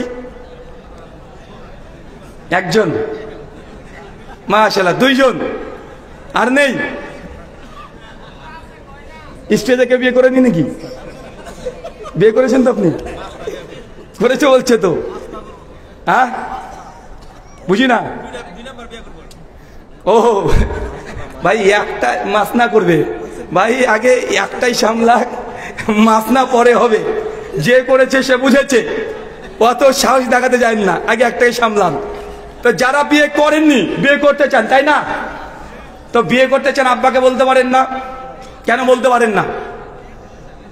যখন R15 লাগবে, কেবল আপনি মাধ্যমিক পাস করেছেন, ক্লাস 10 পাস করেছেন, R15 মানে লাগবে, এই জন্য আব্বার সঙ্গে ঝামেলা করে মারামারি করে বাইক কিনে আপনি ঘুরে বেড়াচ্ছেন। বাইক লাগবে এটা বলতে পারেন, কিন্তু বউ লাগবে এটা বলা যায় না। যতদিন বলতে বাপকে না পারছেন, ততদিন আপনি বিয়ে করার যোগ্যতা অর্জন করতে পারেননি। আল্লাহ নবী যাকে তাকে বিয়ে করতে বলেনি তো। ওই যে হে যুবক দল, যে সামর্থ্য আছে বিয়ে করো, যার সামর্থ্য নাই রোজা করো। তো বিয়ে আপনার প্রয়োজন, স্ত্রী প্রয়োজন, বাপকে এখনো বলতে পারেননি, বলতে লজ্জা লাগে। তা আপনি এখন কি করবেন? বিবাহ না, আপনি ফিডারে না যান, বাড়ি থেকে রোজা করবেন কাল থেকে। কি করবেন? আপনার জন্য বিয়ে না, বিয়ে তো সমর্থন ব্যক্তির জন্য, বলার ক্যাপাবিলিটি নেই আর বিয়ে করবে। আল্লাহ সুবহানাহু ওয়া তাআলা আমাদেরকে এখান থেকে যেন বিয়ের যদি প্রয়োজন হয় আব্বা মার সামনে বলার তৌফিক দান করে, সকলে বলি আমিন। চাচা আমিন বলছে, দেখেছো? এখানে আমিন বলে কি হতে পারে আপনি জানেন? আর একটা চাচি চলে আসবে, আর ক্যামেরায় যদি চাচি একবার দেখে নিয়েছে যে আপনার মুখ দিয়ে এই দোয়াতে আমিন বের হয়েছে, বাড়িতে যান, জিন্দেগি তার আপনাকে ওয়াজ শুনতে আসতে দিবে না। কেন? তুমি যে কোনো দোয়াতে আমিন বলবে না। তুমি কেন এই দোয়াতে আমিন বললে? এই দোয়াতে আমিন বলা যাবে না, যাকে তাকে বলা যাবে। যাই হোক, আল্লাহ সুবহানাহু ওয়া তাআলা আমাদের ভাইদের যে ইচ্ছা, নেক ইচ্ছা তুমি কবুল করো, সকলে বলি আমিন। সম্মানিত সুধী, আপনাকে আর একটা এখানে পরামর্শ দিই। অনেকে প্রশ্ন, রুহুল ভাই বিয়ে করব, স্ত্রী যে নেককার কিভাবে বুঝবো? এখন আমি কি বলেন, কি থার্মোমিটার নিয়ে ঘুরে বেড়াই যে জ্বর মাপা যন্ত্র দিয়ে আমি বউ মেপে দেবো আপনাকে, কোনটা ভালো কোনটা মন্দ? এখন বাহ্যিক দিক থেকে আমরা বলতে পারি, বিশেষ করে যার মধ্যে দেখা যায় বাহ্যিক দিনী আলামত, যেমন বোরকা পর্দা আছে। তবে বর্তমান যা দেখা যায় টিকটকে, যে বোরকা পরা দেখেও মানে যদি একবার শুধু বোরকা দেখেই যদি তাকে বউ বউ স্বপ্ন দেখেন, বিপদ আছে, আছে না নাই? আছে। তো কি করবেন? আল্লাহর কাছে দোয়া করেন, বিকল্প কোনো রাস্তা নাই। আর আপনি নিজে ভালো হয়ে যান, আপনি নিজেই একজন মুমিন হয়ে যান ইনশাআল্লাহ। রবের কাছে দোয়া করবেন, আল্লাহ একটা যে নেককার পরেজগার, একটা সলেহা যেন স্ত্রী পায়, এই দোয়া আল্লাহর কাছে করেন। কার কাছে করবেন? কথা বলেন। 2, হ্যাঁ এটা করতে পারেন। কি করতে পারেন? কিছু বুদ্ধি খাটাতে পারেন। যখন মেয়েটাকে দেখতে গিয়েছেন, তখন গিয়ে কিছু প্রশ্ন করবেন। কেমন প্রশ্ন? যে মেয়েটা আসলে দিনদার না শুধুমাত্র পর্দার মধ্যে তার দিন, মানে শুধু বোরখায় পড়ে, ভেতর কিছু নেই। আপনি বলতে পারেন, বলো তো প্রশ্ন করার সময়তে যে আল্লাহুস সামাদ, এটা বাংলা মানিয়ে বলো। যে মেয়েটা দিনদার, তো আমার বিশ্বাস এটার মানে সে বলতে পারবে। 1 মিনিট সময় নিলেও সে বলতে পারবে। পারবে কি পারবে না? কথা বলেন। পারবে না? পারবে। ছোট ছোট কিছু প্রশ্ন করেন, ওকে প্রশ্ন করেন তো যে বলো তো আপনি বলেন 4 জন খলিফার নাম বলেন। এটা কিন্তু যে কেউ পারে না, ওই উল্টা পাল্টা করে দেয়। খলিফার নাম বলতে বলবে হাসান, হোসেন, আলী, ফাতেমা। বাঙালি তো আমরা 5 পাঞ্জাতন শিখেছি না? তো ওই মেয়েটার মধ্যে তৌহিদ আছে না নাই, শিরিক আছে না নাই, কোরআন সুন্নাহর জ্ঞান রাখে কি রাখে না, এই বিষয়ে জানতে গেলে এই কুটি কয়েক কিছু প্রশ্ন করবেন। প্রশ্ন করেন যে আপনি বিয়ে করতে কেন চাচ্ছেন, আমাকে কেন বিয়ে করতে চাচ্ছেন? যদি বলে আমার শখ মোটরসাইকেলের স্বামীকে নিয়ে ঘুরে বেড়াবো, তাহলে বলবেন এখানে সিগনেচার, এখানে শেষ। বিয়ে করার উদ্দেশ্য জানতে চান, কি উদ্দেশ্যে? প্রশ্ন করেন। কার কার বক্তব্য শোনেন, কোন বক্তব্য শোনেন, কোন লেখক আপনার পছন্দ, এরকম গুটি কয়েক প্রশ্ন করলে সেই মেয়েটার সম্পর্কে মোটামুটি আপনার ধারণা হয়ে যাবে। ও সেদিকে বোরখায় সে পড়ে না বোরখার মধ্যেও অন্তত তৌহিদ আছে বা ইসলামী আকীদা সম্পর্কে অন্তত জানতে পারবেন। গোটা 10 প্রশ্ন আগে রেডি করে নিয়ে চলে যাবেন। হ্যাঁ, তোমাদেরকে একটা কথা বলি, শুধু মেয়েদেরকে চেক করতে হবে এমনটা নয়। তোমাদেরকে অনেককে দেখা আছে কোরআনের হাফেজা, একদম দেখাচ্ছে রেকর্ড করেছে, 2 বছরে কোরআনে মুখস্থ করে ফেলেছে, আলেমা হয়ে গেছে। তুমি মেয়েটিকে দেখতে গিয়েছো, জিন্দেগিতে মেয়েটা কার সামনে পর্দা উন্মুক্ত করে নাই, কিন্তু তুমি বিয়ে করবে দেখার জন্য তার চেহারা দেখেছো, জাস্ট দেখে ফেলেছো যে মেয়েটা দেখতে একটু কুৎসিত, দেখতে ভালো না, কিন্তু মেয়েটা তাকওয়াশীল, তাহাজ্জুদ গুজারি, মেয়েটা কোরআনের হাফেজ, ভালো একজন আলেমা, আরবি থেকে বাংলা অনুবাদ করতে পারে, কিন্তু মেয়েটা আসলে চেহারা ভালো না হওয়ার কারণে তুমি মেয়েটাকে রিজেক্ট করে দিয়ে তুমি অন্য কোনো জায়গায় চলে যাচ্ছ। এমন যুবক আছে না নাই? তো শুধু মেয়েদের দোষ? এটা আপনার মধ্যে দোষ আছে। আপনি নবী আলাইহিস সালাম বিয়ের পরে এমনি নবী বলে নাই যদি আমার তাহকিকের সনদের মধ্যে দুর্বলতা আছে, সবল ইমান লিল বাইহাকির হাদিস যে বিয়ে হচ্ছে দিনের অর্ধেক, কথা বুঝতে পারলেন না? বিয়ে দিনের অর্ধেক, মানে বিয়ের পরে যে জীবনটা যাবে এর যে অর্ধেক। কেন? এখানেই এই গোটা দুনিয়ার মধ্যে যত পাপাচারে মানুষ লিপ্ত হয় এই আগে আর পরে বিয়েকে কেন্দ্র করে। তাই যুবকদেরকে, তরুণদেরকে বলি, বিয়ে করার আগে শুধু সুরাতটাকে দেখেই একজন পেয়ে যা, শুধু দেখতে খারাপ, তুমি পরিত্যাগ করে দিয়েছো, তুমি সুন্দরী খুঁজছো, বলছে দিনদার লাগবে, তবে ক্যাটরিনা কাইফের মতো লাগবে, পাবে? মানে দিনদার ক্যাটরিনা কাইফ খুঁজছে, মানে স্বপ্নের, মানে একসঙ্গে দুটো নিবে। ভাই এমন মানুষ আছে না নাই? এমন মানুষকে দেখা যায়। আল্লাহ সুবহানাহু ওয়া তাআলা আমাদের যুবক তরুণ ভাইকে বোঝা তুমি তৌফিক দান করে, সকলে পড়ি আমিন। আপনাকে আর একটা কথা বলি, মেয়েটিকে তো রিজেক্ট করলেন, এজেন্ট করেন না হাফেজা, কাকে আপনি বিয়ে করছেন? বলছে যে বিএসসি ক্যাডার, ঢাকা ইউনিভার্সিটিতে পড়ে মেয়েটা, দেখতে মাশাআল্লাহ অনেক চমৎকার, বাপের টাকা পয়সা বেশ ভালোই আছে। ভাই এমন আছে না নাই? কথা বলেন। বাপের টাকা পয়সা ভালো আছে, মেয়েটা দেখতে মাশাআল্লাহ চমৎকার, আপনি তাকে বিবাহ করার জন্য আপনি উৎসুক হয়ে আছেন। আপনাকে আরেক ধাপ এগিয়ে বলে দিই, আপনি একটা ডিভোর্সি তালাকপ্রাপ্তা মেয়েকে বিয়ে করা ভালো, তার চাইতে ওই মেয়েটাকে প্রস্তাবকে প্রত্যাখ্যান করে দেওয়া এটা অধিক ভালো। বুঝেন নাই? আমাদের সমাজে তালাকপ্রাপ্তা মেয়ে, বিধবা মেয়ে মানুষ বিয়ে করতে চায়, ইয়াং ছেলেরা বিয়ে করতে চায় না। কেন? কারণ সমাজে বলবে যদি একটা তালাকপ্রাপ্তা মেয়েকে বিয়ে করেন, বিধবা মেয়েকে বিয়ে করেন, আপনার বন্ধু বান্ধব আত্মীয় স্বজন তারা বলবে কি বিয়ে করলি রে, অন্যের খাওয়া জিনিস। এটা হচ্ছে আপনার ভাষারে ভাই, এটা আপনার ভাষাতে আমি বললাম। কিন্তু আপনি কি বিয়ে করেছেন? একদম অনেক শিক্ষিত, অনেক শিক্ষিত। জি, তুমি যাকে শিক্ষিত বলে বিয়ে করে নিয়ে এসেছো, তুমি মনে করছো সে একদম ইনটেক, একদম তুমি জানো না এই মেয়েটা যে তালাকপ্রাপ্তা বা বিধবা, মেয়েটা শুধুমাত্র তার ইজ্জত একজনের কাছে দিয়েছিল। তুমি যাকে বিয়ে করেছো তার সৌন্দর্য দেখে মুগ্ধ হয়ে, তার শিক্ষাগত যোগ্যতাকে দেখে তুই জানো না ও বিয়ে বাদে কতজনের কাছে। বাকিটা আপনি বুঝে নেন, আপনি বুঝে নেন। এই জন্য আপনাকে আমি বলেছি, দিনদার নারী যদি ও ডিভোর্সি হয়, তালাকপ্রাপ্তা হয়, যদি বিধবা হয়, ওই মেয়েগুলোর চাইতে এই মেয়েগুলো আপনার জন্য কল্যাণকর। আপনি যে ভয়ে একটা তালাকপ্রাপ্ত মেয়েকে বিয়ে করছেন না, বর্তমান যা প্রেক্ষাপট, আজকে শুধু ঢাকা শহর, রাজশাহীকে একটু ঘুরে আসেন, বুঝতে পারবেন যে কোন মেয়েগুলোকে আপনি বিয়ে করতে যাচ্ছেন, কাদেরকে আপনি ইয়াং মনে করছেন, কাদেরকে মনে করছেন যে এরা বিয়ে করেনি, কাদেরকে আপনি তখন বুঝতে পারবেন। আল্লাহ সুবহানাহু ওয়া তাআলা তুমি আমাদেরকে বোঝা তৌফিক দান করে, সকলে পড়ি আমিন। সম্মানিত শুধু বিবাহ প্রসঙ্গে আলোচনা করতে গেলে আমার লাইনটা আলাদা দিকে চলে যাচ্ছে, মানে 14ই ফেব্রুয়ারি তো মুখ তার বন্ধ থাকছে না, মানে ওই দিকে চলে যাচ্ছে।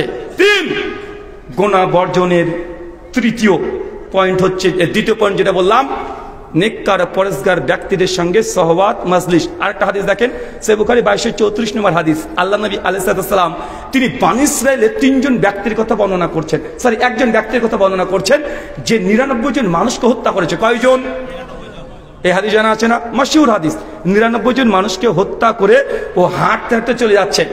একজন ইহুদি পণ্ডিতকে পেয়েছে, গিয়ে বলছেন যে দেখেন, আমি এই মুহূর্তে 99 জন মানুষকে হত্যা করেছি, আমার কি কোনো ক্ষমা আছে? আমি যদি, আপনি যে রবের উপাসনা করেন, ঈশ্বর উপাসনা করেন, সে কি আমাকে ক্ষমা করবেন? ইহুদি পণ্ডিত বলছে, বাবা রে, 99টা মানুষকে মেরে দিয়েছে, ওর ক্ষমা? তোমার কোনো ক্ষমা নেই। এরকম কিছু মানুষ আছে না নাই?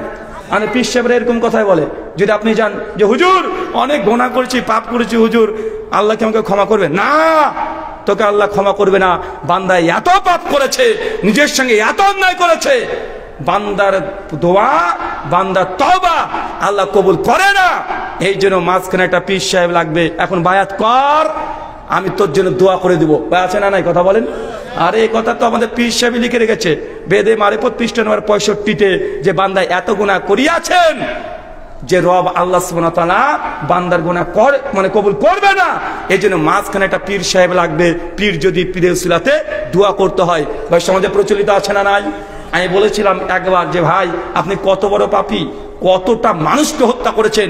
আপনি 99টা মানুষকে হত্যা করেছেন, করতে পেরেছেন? আর আপনার পাপ তো সামান্য, তার মানে আপনার পাপ তো সামান্য। আপনি 99 জন মানুষকে হত্যা করতে পারেন নাই। আপনি বলছেন যে না আল্লাহ আপনার দোয়া কবুল করবে না, এই জন্য মাঝখানে একটা দালালকে ধরতে হবে, ওই দালালকে না ধরলে আল্লাহ আপনার ডাক শুনবে না। আচ্ছা, আপনি কি শয়তানের চেয়ে তো খারাপ? আল্লাহ শয়তানের দোয়া কবুল করেনি? সূরা বাকারা খুলেন, 40 থেকে 50 নম্বর আয়াত, সূরা সুয়াদ 70 থেকে 75 নম্বর আয়াত, সূরা তাহা 15 থেকে 20 নম্বর আয়াত, সূরা আরাফ 14 থেকে 21 নম্বর আয়াত। সূরা আরাফের আয়াতটাকে দেখবেন ভালো করে গিয়ে, যখন আল্লাহ আদমকে আর হাওয়াকে জান্নাত থেকে বের করে দিচ্ছেন, যাও শয়তান ইবলিস তোকে যেতে হবে। ইবলিস তখন বলছে, আল্লাহ তোমার আদম আর এই হাওয়ার জন্য আজকে আমাকে দুনিয়াতে যেতে হবে, তো যাই হোক তোমার কাছে শেষবার মতো একটা জিনিস চাইবো, দেবে? আল্লাহ বলছে, তুই চাইবি? চা কি চাইবি? চাচা বলেন তো কি চেয়েছিল? হ্যাঁ, 3টে। কি কি চেয়েছিল বল? বলছি 3টে জিনিস। আচ্ছা, শয়তান শেষ আল্লাহ কি চেয়েছিল? মানুষের শিরায় শিরায় যখন চলতে পারে। চাচা, শয়তানের আল্লাহ কাছে চাইছে, আল্লাহ তার দোয়া কবুল করেছে কি করে নাই? তো আপনি কত বড় শয়তান হয়েছেন যে আল্লাহ আপনার দোয়া ডাইরেক্ট কবুল করবে না, মাঝখানে এই পীরের নামে দালালগুলোকে লাগবে। বাঙালিরা বলে, বাপরে আপনি আমার পীরদেরকে দালাল বলছেন। পীরদের ব্যাপারে সমালোচনা করেন, আপনি জানেন আমার পীর এত বড় পীর, এত বড় পীর। একদিন পীর সাহেবের সঙ্গে আমি ওয়াজ করে আসছিলাম, রাত 2টো তখন বাজে, বক্তা দেবেন আলোচনা করেছে, রাত 2টো বাজছে। বলছে আমার পীর সাহেবের সঙ্গে আসলাম, মাঝখানে নদী, ভয়ঙ্কর ঝড় বৃষ্টি শুরু হয়ে গেছে।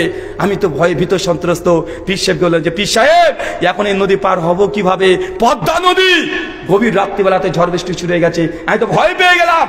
গিয়ে দেখছি মাঝখানে কোনো নৌকাটা উঠতে আলিফ লায়লার মতো নদী পার করে দিয়েছে। মানে পীর সাহেব যে গল্প লিখেছে আলিফ লায়লা দেখেছে খুব, বুঝতে পারলেন না? আগে আলিফ লায়লা হতো না, ওই জায়নামাজে করে উড়ে বেড়াতো, ওই সিন ওর জীবনে কারামতে লিখছে। আমি তখন বলেছিলাম, বা আমি যতটা দেখেছি, শাইখ আমার চাইতে বেশি ভালো জানে এই বিষয়গুলোতে। তিনি এই বিষয়ে পরে তাবলিগ জামাতের সরব বই আলোচনা করছেন অনেকগুলো। আগেকার দিনের পীরের যত কারামত দেখবেন, কমন কারামত, যে পীর সাহেব উঠতে পারতেন।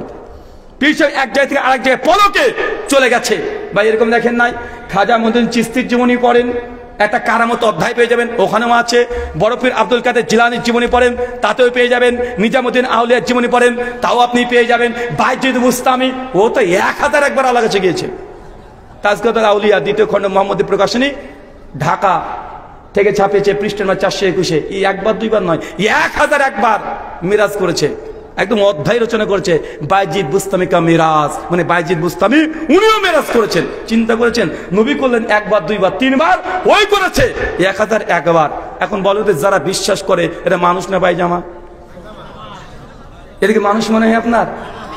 মানে পীরদের, আগেকার পীরদের কমন, একদম কমন কারামত, মানে উড়বেই, মানে না উঠতে পারলে ও পীরই না। মানে এমন একটা সময় ছিল, কেন সেই সময় তো বিমান ছিল না, মানুষের শখ, পাখিকে দেখে উড়ে বেড়ায়, ওরও শখ যদি উঠতে পারি। মানে ওই শখ থেকে ওই কারামতগুলোকে রচনা করা হয়েছে। তা আমি বলেছি যে বর্তমানে বাংলাদেশের এখন পরিসংখ্যান প্রায় 1 লক্ষ পীর সাহেব আছে না নাই, তাজা মানে জীবিত আছে না? সমস্ত বাংলাদেশের পীরকে আমার চ্যালেঞ্জ, আপনাকে উড়ে দেখাতে হবে না। আপনি বলছেন হক্কানি পীর, তো হক্কানি পীর যেন আসে। বেশি কাজ করতে বলবো না, উঠতে বলবো না। ঢাকা বিমানবন্দরে আমি নিজের টিকিট কেটে দেবো, পীরকে নিয়ে আমি একসঙ্গে থাকবো বিমানে। বিমান যখন 3000 কিলোমিটার উপরে উঠে পড়বে, ঢাকা টু রাজশাহী, মাঝপথে ওনাকে আমি ধাক্কা দিয়ে ফেলে দেবো। পীর সাহেব আপনার একটু কারামত দেখান, রাজশাহীতে ল্যান্ড করে দেখান। তো উঠতে পারে না, তো উপরে থাকবে। ভাই উল্টা বলছি না, ল্যান্ড করুক শুধু। কারণ মানুষ মাধ্যাকর্ষণ শক্তি কি বলে, মানুষ উপরে থাকলে এমনি নিচে পড়বে না। আমি যদি মোবাইলটা ফেলি বা নিচেটা পড়বে, তো শুধু ডেস্টিনেশনটা ঠিক করতে হবে। মানে রাজশাহীতে মানে উপর থেকে ফেলে দেবো, টুক করে আস্তে আস্তে করে ল্যান্ড করে নেবে নিচে। অবশ্যই পিছনে ল্যান্ড করবে, তো রাজশাহীতে না, একদম আসমানি। এটা পীরের কারামত। মানে এখন পীরের কারামত হচ্ছে এগুলো। মানে আগেকার পীর সাহেবদের এইসব কারামত ছিল, দিবেন শুধু উড়ে বেড়াতো, এই নদী পার করে দিল, এই ছিল না ওই করে দিল, এই করে দিল। কিন্তু পীরের কারামত কবে থেকে শেষ হয়েছে জানেন? যেদিন থেকে ক্যামেরা আবিষ্কার হয়েছে, আর কারামত চলে না। দেখেছেন আর কারামত? পীরদের কারামত আর নাই, আর দেখতে পাবেন না। কি কারামত আছে না, নাই বললে ভুল হবে। এখন পীরদের কারামত আছে, তো ডিজিটাল কারামত। কি তুই জানো কোন পীরের মুরিদ? তো বাবা কোন পীরের মুরিদ? বলছে আমার পীর সাহেব 32 বছর ধরে উনি গোসল করেনি। পীরের কারামত এখন। জামাত সাহেব 24 বছর ধরে বিরাজ করেনি, এটা এখনকার কি কথা বলেন? পীরদের মজে যা ওদের কারামত। ভাই আমরা আহলে হাদিসরাও আলহামদুলিল্লাহ, শাইখুল ইসলাম ইবনে তাইমিয়া রাহিমাহুল্লাহ তিনি আলোচনা করতে গিয়ে অনেক আলোচনা করেছেন। আমরাও নেককার পরেজগার ব্যক্তিদের কারামত যে হয় এটা আমরা বিশ্বাসী চাচা। তবে দুটো পয়েন্ট মনে রাখবেন, কারামত প্রসঙ্গে দুটো পয়েন্ট আপনাকে বলে দিই, কোনটা কারামত আর কোনটা জাদু আপনি ধরতে পারবেন। এক, কারামত কোন ব্যক্তির পৈতৃক সম্পত্তি না। কি বললাম? কারামত কোন ব্যক্তির পৈতৃক সম্পত্তি না। দুই, কারামত আল্লাহ যে কোনো বান্দার মাধ্যমে যখন তখন ঘটে দিতে পারে। তিন, যখন ঘটে যাবে বান্দা তখনই বুঝতে পারবে যে ঘটে গেল, তার আগে তার জ্ঞান থাকবে না, মানে বুঝতে পারেনি, উদাহরণ দিই বুঝতে পারবেন। কারামত পৈতৃক সম্পত্তি মানে কোন পীর যদি বলে যে আমার কাছে এই কারামত আছে, তুই আই, তোকে এই কাজ করে দেবো, আমি এটা দেখিয়ে দেবো, ওটা দেখিয়ে দেবো, তার মানে কি? মানে কারামতের পৈতৃক সম্পত্তি, যখন ইচ্ছে তখন রিমোটের মতো ব্যবহার করতে পারবে। ভাই এমন দাবি করা হয় না? অথচ আহলুস সুন্নাহর এটা আকীদা নয়। কারামত হতে পারে কিন্তু কোনো ব্যক্তির পৈতৃক সম্পত্তি না। একটা উদাহরণ দিই, নবী মুসার কথা মনে আছে? সূরা তাহা বলেন 40 থেকে একদম 38 নম্বর আয়াত পড়তে থাকেন। মুসাকে যখন আল্লাহ নবী আল্লাহ সুবহানাহু ওয়া তাআলা পাঠালেন ফেরাউনের কাছে, মুসা যাও, ফেরাউনের কাছে যাও, খুব বাড়াবাড়ি করছে। মুসা বলছে আল্লাহ আমার কাছে যাবো, খুব শক্তিশালী লোক, তো আল্লাহ আমার ভাই হারুনকে একটু যে নবী করে দিতেন। আল্লাহ তো বলছে আচ্ছা ঠিক আছে, যা, হারুনকে নবী করে দিলাম, তোমার সহকারী বানিয়ে দিলাম। সঙ্গে সঙ্গে মুসা নবী আর হারুন নবী দুইজনে একসঙ্গে চলে যাচ্ছেন ফেরাউনের দরবার।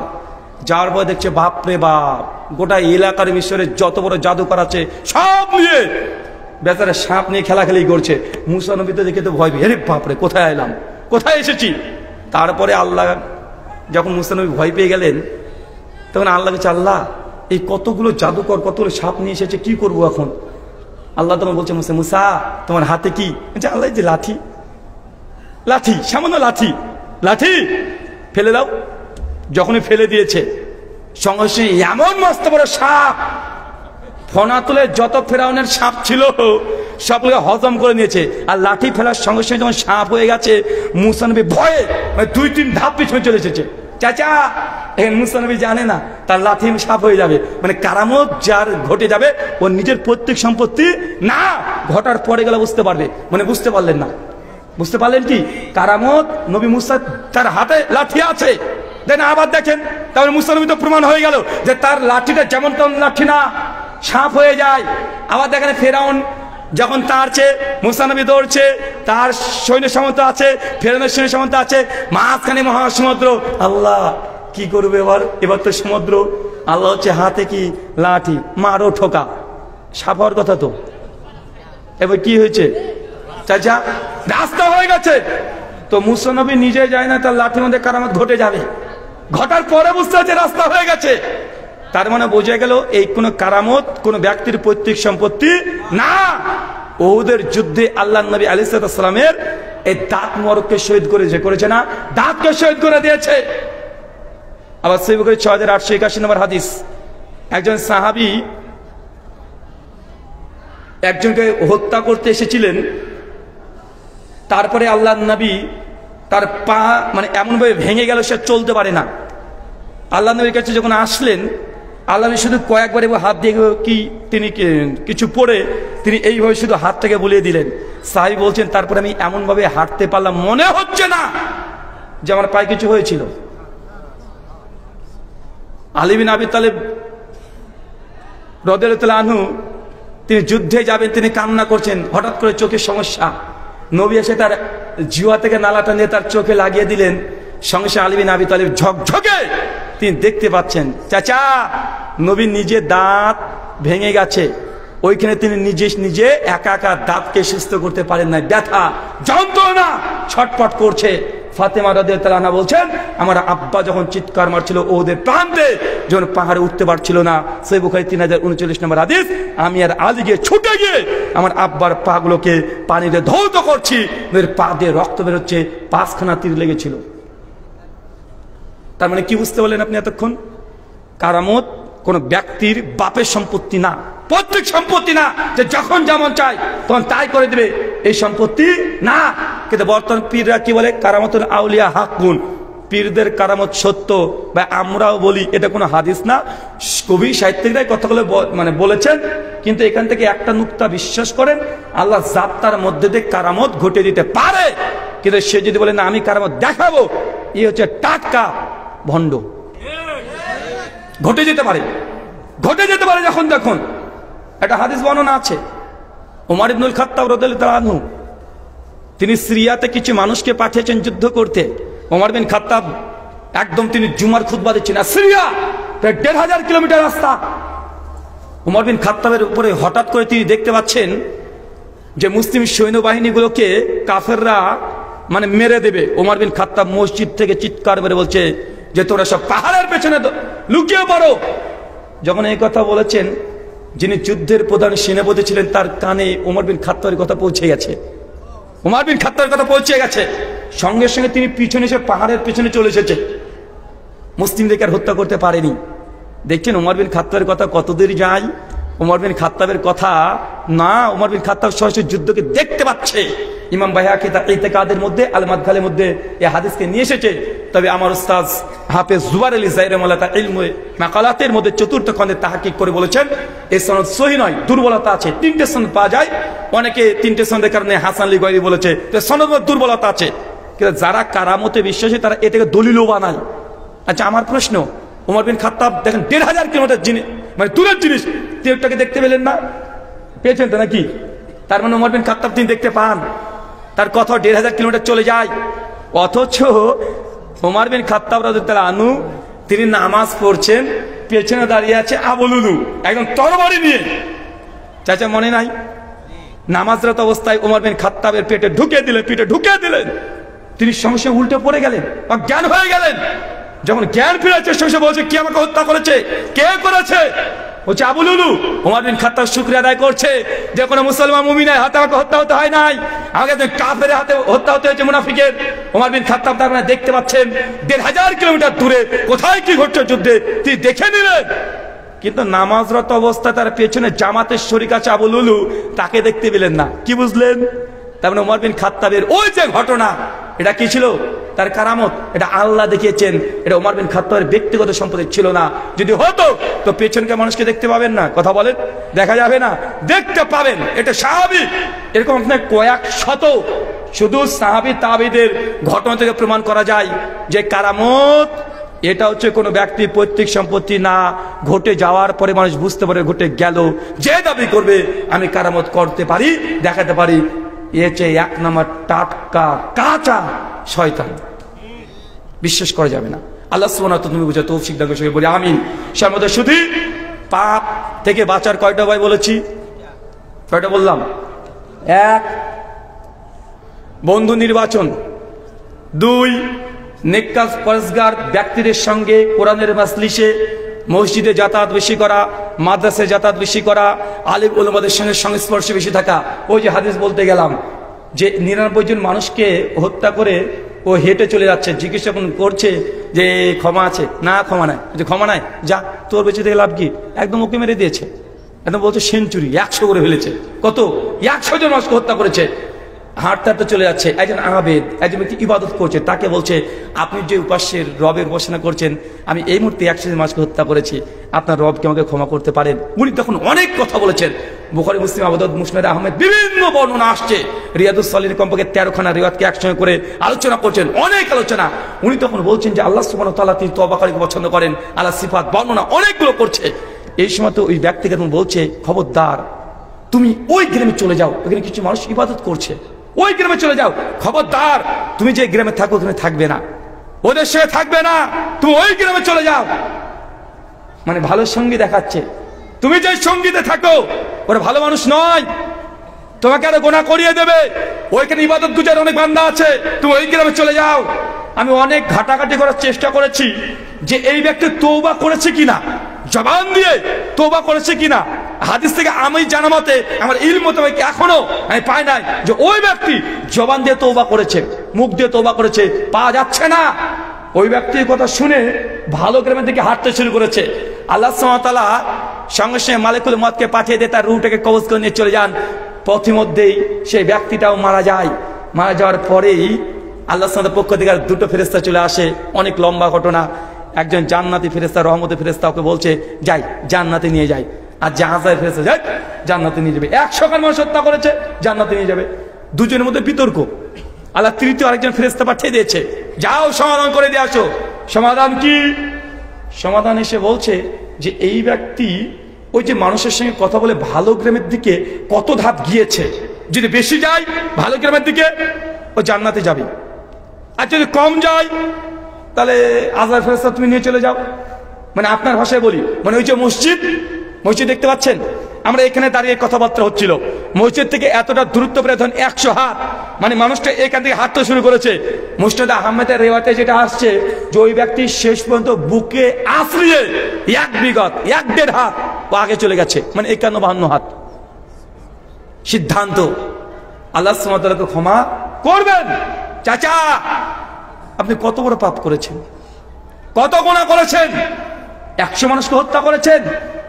আপনি তো করেন নাই, আপনি আল্লাহকে চেনেন না, আপনার রব প্রতিপালককে চেনেন না। যদি আল্লাহকে চিনতেন তাহলে আপনি এই গুনাহ করেছেন।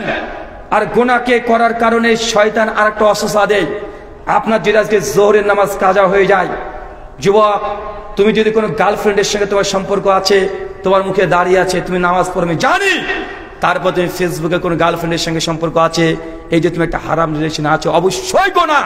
কিন্তু শয়তান এসে তোমাকে আবার অসুস্থতা দিবে, কিরে তুই নামাজ পড়বি, এখনই তুই কথা বললি গার্লফ্রেন্ডের সঙ্গে, তো লজ্জা লাগবে না? নামাজ পড়ে তোর কি হবে? কেন তুই নামাজ পড়বি? নামাজ পড়তে তো লাভ নেই, তুই তো মেয়েটার সঙ্গে তোর সম্পর্ক বাজে সম্পর্ক, নামাজকে লোককে দেখানোর জন্য পড়বি। বারবার তোমার হৃদয়ের মধ্যে শয়তান এসে এই ধরনের ওহী নাজিল করবে।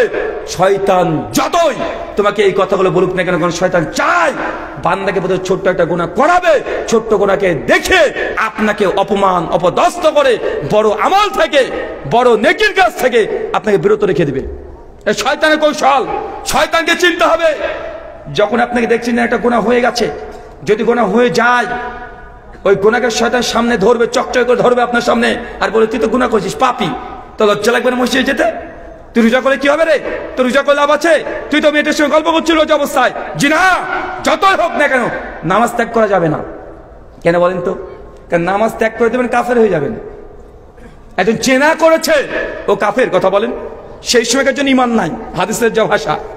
কিন্তু শয়তান চায় আপনাকে গুনাহ করা হবে প্রথমে ছোট, ওই গুনাহকে সামনে রাখবে, আপনাকে অপমান করবে, লাঞ্ছিত করবে, নামাজ থেকে আপনাকে দূরে রাখবে। এটা কি? শয়তানের কৌশল।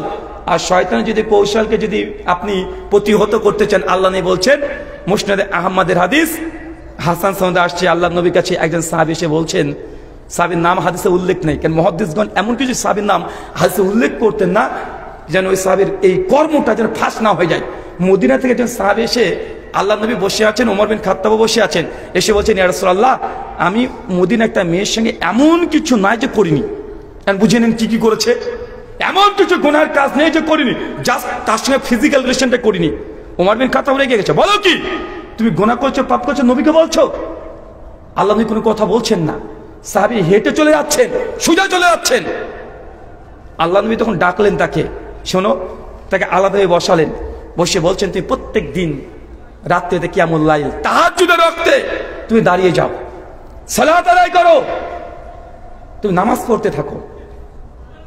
এই হাদিস ফাতুল বারীর মধ্যে মহাজাজকালে নিয়ে এসে বলছেন, কোন মানুষ যদি জিনার সঙ্গে যদি লিপ্ত হয়ে যায়, জিনা থেকে বাঁচার জন্য, জিনার মতো গুনাহকেও ধ্বংস করার জন্য তাহাজ্জুদের সালাত কেউ যদি তাহাজ্জুদ গুজার হয়ে যায়, ইনশাআল্লাহ তার জন্য ওই জিনার গুনাহকে আল্লাহ মাফ করে দিতে পারেন।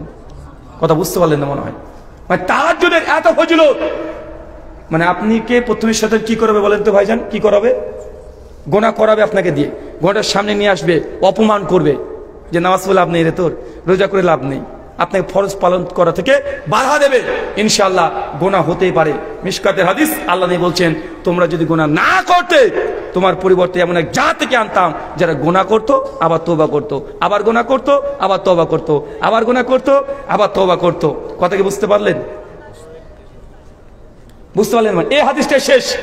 আল্লাহ নবীর কথাটা শুনেন, নবী বলছেন যে তোমরা যদি গুনাহ না করতে, তোমরা যদি মানুষ যদি গুনাহ না করতো, আল্লাহ মানুষের পরিবর্তে অন্য এক জাতি আনতেন যারা গুনাহ করতো আবার আল্লাহ ক্ষমা চাইতো, আবার গুনাহ করতো আবার ক্ষমা চাইতো, আবার গুনাহ করতো আবার ক্ষমা করতো।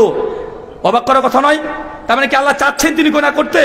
মানুষকে তো গুনাহ করতে আল্লাহ চাচ্ছেন, মানে হাদিসের অর্থ এটা নয়। এই যে আকীদার হাদিস, এটা থেকে আকীদা প্রমাণ হয়। মানুষ যদি গুনাহ না করতো, আপনার গুনাহের মধ্যেই লুকিয়ে আছে আল্লাহর রহমান, আল্লাহর রহিম, আল্লাহ গাফর রহিম। আপনি যদি মানুষ যদি গুনাহ নাই করতো, তাহলে আল্লাহ কার উপরে রহম করবে বলেন তো? বুঝতে পারলেন মনে হয়? আপনি যদি পাপ না করেন তো আল্লাহ রহমান কেন? রহমান কেন? কেন আপনি গুনাহ করবেন আর তার রহমত দিয়ে আপনাকে ক্ষমা করবে। আল্লাহ গাফুর রহিম, আল্লাহ ক্ষমা করতে পছন্দ করেন। তওয়াবুর রহিম, তা আল্লাহর নামগুলো কি হবে? নামগুলো তো অচল হয়ে যাবে। যে আল্লাহ আপনি যদি গুনাহ না করতেন, আল্লাহর কমপক্ষে 1 ডজন নামগুলোর সঙ্গে সংঘর্ষ হয়ে যেত, নামগুলোর সঙ্গে সবরিত কন্ট্রাডিকশন হয়ে যেত। তার জন্য আল্লাহ বলছেন যে বান্দা তুমি যদি গুনাহ না করতে, তোমার পরিবর্তন যা থেকে সৃষ্টি করতাম, যারা গুনাহ করতো আবার তওবা করতো। মানে আপনাকে গুনাহ করতে বলছে না, মানুষের দ্বারা যে গুনাহ হবে এটা ন্যাচারাল। কুল্লু বানি আদম খাত্তাউন, প্রত্যেক আদম সন্তান ভুলকারী। ভুল আপনি করবেন, তবে শ্রেষ্ঠ ভুলকারীকে যে তওবা করে, যে আল্লাহ ক্ষমা চায়। মানে গুনাহ হয়ে গেলে ক্ষমা করতে চাইতে হবে।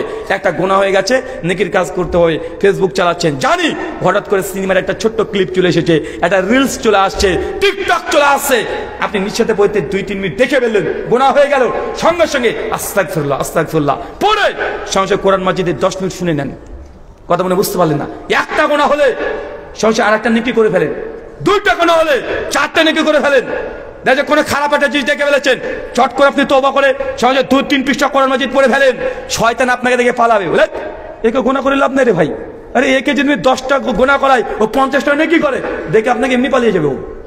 কথা বুঝতে পারলেন না মনে হয়? মানে শয়তান চায় গুনাহ করতে, আর আপনাকে কি করতে হবে? শয়তানকে অ্যান্টিভেনাম দিতে হবে। অ্যান্টিভেনাম বুঝেন না? মানে আমি যেমন বলি যে টিট ফর ট্যাট, ও আমাকে যে গুনাহ যদি করে ফেলে, একটা গুনাহ করেছিস, আমাকে তুই 1 মিনিট গান শুনিয়েছিস, দাঁড়া 10 মিনিট আমি কোরআন শুনবো এখন। কথা মানে বুঝতে পারলেন না? মানে ও যা করবে পাল্টা শয়তানকে জবাব দিতে শেখেন। যদি জবাব দিতে শেখেন, শয়তান আপনার থেকে ওই 40 হাত দূরে পালাবে, এর দ্বারা কাজ হবে না। একে 2 মিনিট গুনাহ করলে 20 মিনিট ভালো কাজ করে। ওকে 100 করে যদি গুনাহ করে, এই 1 লক্ষ নেকি করে ফেলে। কথা কি বুঝতে পারলেন? আল্লাহ সুবহানাহু ওয়া তাআলা তুমি কবুল করো, আমিন। আমাদের যাবতীয় পেছনে যত গুনাহ করেছি আল্লাহ, সমস্ত গুনাহ তুমি ক্ষমা করো। মৃত্যুর আগে যেন তওবা ইস্তেগফার পাঠ করে আমরা মৃত্যুবরণ করতে পারি, আর তুমি সেই তৌফিক দান করো। সকলে বলি আমিন। প্রশ্নোত্তর হবে না, ছুটি ঘন্টা শেখ আছে, আমি দেখো না। শেখ আপনি বর্তমান পরিস্থিতিতে ভোট দেওয়া সমীচীন হবে কি হবে না? ভাই এটা বাংলাদেশি ব্যাপার। তবে আমি শেখ আছে বসে শোনেন, আমি যতটুকু কোরআন সুন্নাহ ঘেটেছি, সালফে সালিহিনের ফতোয়া, আমাদের ইন্ডিয়ান জামিয়া সালাফিয়া বানারস, পশ্চিমবাংলা দারুল ইফতা, ইউপি দারুল ইফতা, আমি যতটুকু পেয়েছি, আমি জাস্ট সিনারি বলছি, কোনো ফতোয়া নয়। ধরেন এমন একটা দেশকে কল্পনা করেন, ক্যামেরা আছে, সব কথা বলা যাবে না, সমাজদেরকে নিয়ে ইশারায় কাফি। এমন একটা দেশ আছে যেখানে 35%, 40% মুসলিম, 60% আছে অমুসলিম। সে দেশে যিনি ক্ষমতায় আছেন, তিনি যদি ক্ষমতায় থাকেন, তাহলে মুসলিমদের উপরে নির্যাতন করেন, মুসলিমদেরকে হত্যা করেন, মসজিদে যেতে বাধা দেন, জোর করে তাদের ধর্মের কালেমা পাঠ করান, মসজিদে মেয়েদের মা বোনদের উপরে অত্যাচার করে। নিশ্চিত উনি থাকলেই প্রকাশ্যে ইসলামের সঙ্গে যুদ্ধ ঘোষণা করে। ওই সরকার যদি থাকে, এরকম একজন সরকার, একটা দেশের প্রধানমন্ত্রী, উনি কাফের, ধর্মে কাফের। ওই দেশে আরেকজন আছে, উনিও কাফের, উনি মুসলিম না, মুমিন না, কাফের। কিন্তু উনি যদি ক্ষমতায় চলে আসেন, অন্তত পক্ষে মুসলিমদের নামাজ পড়া, রোজা করা, হজ, জাকাত, দিন পালনে বাধা দেয় না। কে গরু খেলো, কে শুয়োর খেলো, উনি দেখেন না। কে মসজিদে গেল, কে মন্দিরে গেল, উনি দেখেন না। এখন আমি জানছি, আমি যদি এখন আমি যদি বলেই ফেলেছিলাম, আমি যদি ওইখানে ওই রাষ্ট্রে যদি ভোটকে যদি তখন বয়কট করি, তাহলে 60%, 70% সংখ্যাগরিষ্ঠ তারা ক্ষমতাতে তাকে রেখে দিবে সারা জীবন। তারা এই গণতন্ত্রের নোংরা জায়গা থেকে ওই ব্যক্তিকে ক্ষমতায় রেখে দেবে। যদি ভোটকে বয়কট করে দিই, ক্ষমতায় তারাই থেকে যাবে। কথা বুঝতে পারছেন? আরো 5 বছর, আরো 10 বছর, 20 বছর যতদিন থাকবে, মুসলিমদের উপরে নির্যাতন তত বাড়বে। এই সময়তে সে রাষ্ট্রে যদি মুসলিমরা 40% একসঙ্গে 40% ভোট, যদি ওই যে বিরোধী দল যিনি ক্ষমতায় আসলে উনিও কাফের, মুসলমান না, উনিও কাফের, মুসলমান না। উনাকে ভোট দিয়ে যদি ক্ষমতায় নিয়ে আসা যায়, অন্তত মুসলমানদের উপরে নির্যাতন আর হবে না। এই জায়গাতে ভোট দেওয়া ওই রাষ্ট্রে মুসলিমদের জন্য অনেকটা অপরিহার্য, দিতে হবে। যে না দেন, আমার ভোটের কারণে যদি ক্ষমতা যদি ওরা 10 বছর 20 বছর 30 বছর থেকে যায়, মুসলিমদের উপরে যত নির্যাতন হবে এর দায়ভার আপনার উপরে আসবে। কথা বুঝতে পারলেন? 2, ভোট দেওয়া শিরক আছে কিছু জায়গায়, এটা ডাইরেক্ট ফতোয়া নয়। মানে কোন দেশে বসবাস করছেন, দারুল আমান না দারুল হার্ব না দারুল দাওয়া, 4-5টা ক্যাটাগরি আছে। শেখ আল্লামা নাসিরুদ্দিন আলবানী রহমাতুল্লাহ ফিতনাতুত তাকফিরে অনেক লম্বা আলোচনা করেছেন। আরেকটা দেশ যেখানে মুসলমানরা কোরআন মাজিদের উদাহরণ দিয়ে বলি, সৌদি আরব ধরেন, আমি জানি কিছু ফাঁসি কাজ করছে, তারপরেও তার কোরআনের আইন মেনে চলে। কারণ সৌদি আরবে যদি কোনো দল বেরিয়ে আসে, কোনো জামাত বেরিয়ে আসে, বিপ্লব করছে যে সৌদিতে কোরআনের আইন চাই না, আমরা ব্রিটিশ ল চাই, এবং তারা বিপ্লব করছে, তারা ডেমোক্রেসি নেওয়ার চেষ্টা করছে, সেই সময় যদি আপনি ভোট দেন তাহলে শিরক হবে। কেন? একদিকে মানবরচিত আইন, একদিকে আল্লাহর আইন। কথা বুঝতে পারলেন? তাই এটা এক কথা উত্তর না, অনেক বড় বিষয়। কোন ভূখণ্ডে বাস করছেন, আমি যে কথা বললাম এটা বাংলাদেশের ফতোয়া নয়। বুঝতে পারলেন না ভাইজান? এটা আমি যেখানে থাকি সেখানকার ফতোয়া এখানে হবে। কোথায় প্রযোজ্য আগে আপনাকে বুঝতে হবে, যে কোন ভূখণ্ডে বসবাস করছেন। মক্কার আয়াতের ওয়েট আর মদিনার আয়াতের ওয়েট মোটেই সমান না, পার্থক্য আছে। তাই এগুলো আরো গভীর বিষয়। আমার একটা আলোচনা আছে, ইউটিউবে চলে যাবেন, প্রায় 35 থেকে 38 মিনিটের আলোচনা। ভোট আপনি কাকে দেবেন, কোন জায়গাতে দেওয়া জায়েজ, কোন জায়গাতে ভোট দেওয়া ওয়াজিবের দরজায় চলে যায়, আর কোন জায়গাতে ভোট দিলে শিরক হয়ে যায়। আমার এইভাবে 3টে প্রায় আলোচনা আছে, ইউটিউব থেকে বিস্তীর্ণ শুনতে পারবেন। এক কথাই উত্তর দেওয়া সম্ভব নয়, জাস্ট 2টো সিনারি আপনার সামনে পোস্ট করলাম। আপনার কাছে আমার একটা প্রশ্ন, কোনো মুসলমান মারা গেলে মসজিদে মাইক দিয়ে জানানো যাবে কি যাবে না? একটা হচ্ছে প্রচার করা, আর একটা হচ্ছে খবর দেওয়া। হাদিস আমরা যেগুলো পাই, সুনান তিরমিজি 786 নম্বর হাদিস, আল্লাহ নবী মৃত ব্যক্তির ঘোষণা করা, প্রচার করা, এগুলোকে বলেছেন জাহিলি রীতি। ইহুদিদের মধ্যে এই চরিত্রের স্বভাব আগে থেকে ছিল। ইমাম তাবরানী আর দুয়া কিতাবের মধ্যে অনেক লম্বা আলোচনা করেছেন যে সেই সময় ইহুদিরা কিভাবে প্রচার করত। ইহুদিদের যদি কেউ মারা যেত, পণ্ডিত ব্যক্তি, তারা একটা উটের ওপরে একটা ঢোল দিয়ে তারা ঘোষণা করতো যে অমুক মারা গেছে, অমুক পাদ্রী মারা গেছে, এই মারা গেছে, এই কাজ করেছে, তার সম্মান মাকাম বর্ণনা করে প্রচার করে বেড়াতো। কারণ ইহুদিরা খবর দেয় কি দেয় না, খ্রিস্টানরা দেয় কি দেয় না, তারাও খবর দেয়। তো ইহুদিদের প্রচলন আগে থেকে ছিল। আল্লাহ নবী বললেন যে এইভাবে প্রচার করা, এবার ন্যায় করা, এগুলো হচ্ছে জাহিলি রীতি। তবে একটা হাদিস পাওয়া যাচ্ছে বুখারীতে, যে আল্লাহ নবীর কাছে একজন নারী, একজন সাহাবী, সে বলছেন, নবী বলছেন যে ওই বয়স্ক বৃদ্ধা না, এটা কোথায়? ইয়া রাসূলুল্লাহ, উনি তো মারা গেছেন। হ্যাঁ, মারা গেছেন, আমাকে তুমি জানালে না? আল্লাহ রাসূল, ভয় পাচ্ছিলাম রাত্রিবেলা আপনি আসবেন। তার মানে বোঝা গেল একজন সাহাবী মহিলা মারা গেছে, নবী জানেই না, তার মানে প্রচার হতো না। কথা বুঝতে পারলেন না মনে হয়? তাই প্রচার হয়নি। প্রচার হতো, নবী জানতেন না, তুমি জানা না? আল্লাহ, আমি ভয় পাচ্ছিলাম, আপনি আবার রাত্রিবেলা আসবেন। তারপরে অনেক কথা এই হাদিস থেকে বোঝা যাচ্ছে আল্লাহ নবী মৃত ব্যক্তির খবর শোনার তিনি চেষ্টা করছেন। এই জন্য বিন বাস রাহিমাহুল্লাহ, আধুনিক উলামাদের মধ্যে আর সালাফদের মধ্যে যদি নিতে যান, ইসহাক বিন রাহিয়া রাহিমাহুল্লাহ, বিখ্যাত তাবে তাবিন প্রজন্মের মানুষ, হাসান বসরি, আতা বিন আবি রাওয়া, তাদের মতামত হচ্ছে এটাই যে মৃত ব্যক্তির জন্য প্রচার করা না জায়েজ, জাহিলি রীতি, খবর দেওয়া জায়েজ। প্রচার কাকে বলে, খবর কাকে বলে? প্রচার একজন ব্যক্তিকে দায়িত্ব দিলেন, 1000 মানুষ শুনলো, এটাকে বলে প্রচার। খবর কোনটা? একজন শুনেছে আর একজনকে পৌঁছে দিল, এটা হচ্ছে খবর। কথা বুঝতে পারলেন? তাই মৃত ব্যক্তির জন্য প্রচার করা, খবর দেওয়ার আগে পার্থক্যটা বুঝেন। প্রচারটা বিদআত, জাহিলি রীতি, খবর দেওয়াটা এটা বৈধ, একজন মানুষ একজনকে জানাবে, এটা খবর। আরেকটা এখানে একটা অংশ বলে দিই, মসজিদের মাইক থেকে ঘোষণা দেওয়া যাবে কি যাবে না? উত্তর ওটা তো হয়ে যায়। আল্লাহ নবীর স্পষ্ট বুখারী মুসলিমের হাদিস, মসজিদে কোনো জিনিস যদি আপনার হারিয়ে যায়, দেখেন আমি গিয়েছি, আমার মোবাইলটা আপনার মসজিদে রেখে দিয়েছি, ভুলে গেছি, বাইরে চলে আসছি, একটু মনে পড়লো যে মোবাইলটা থুয়ে এসেছি, মসজিদে গিয়ে আমি বলছি, এই মোবাইলটা কোথায় রাখলাম গো? চাচা মোবাইলটা দেখেছেন? তাহলে আপনাদের মসজিদে মুসল্লি যদি 100 মানুষ থাকে, বলতে হবে আল্লাহ রাহুল ভাই যেন তার মোবাইলটা না পায়। এটা আল্লাহ সুন্নাত, বলতে হবে, বলতে হবে। যদি আপনি আহলে হাদিস হন, এটা নবীর হাদিস। মানে হারিয়ে যাওয়া জিনিস মসজিদ থেকে ঘোষণা দেওয়া যাবে না। আচ্ছা চাচা, একটা মানুষ মারা গেছে, ও হারিয়ে যায় নাই, ও তো দুনিয়া থেকে হারিয়ে গেছে, প্রচার করবেন কেন? ওর মসজিদ থেকে হবে? প্রচার করতে পারবেন?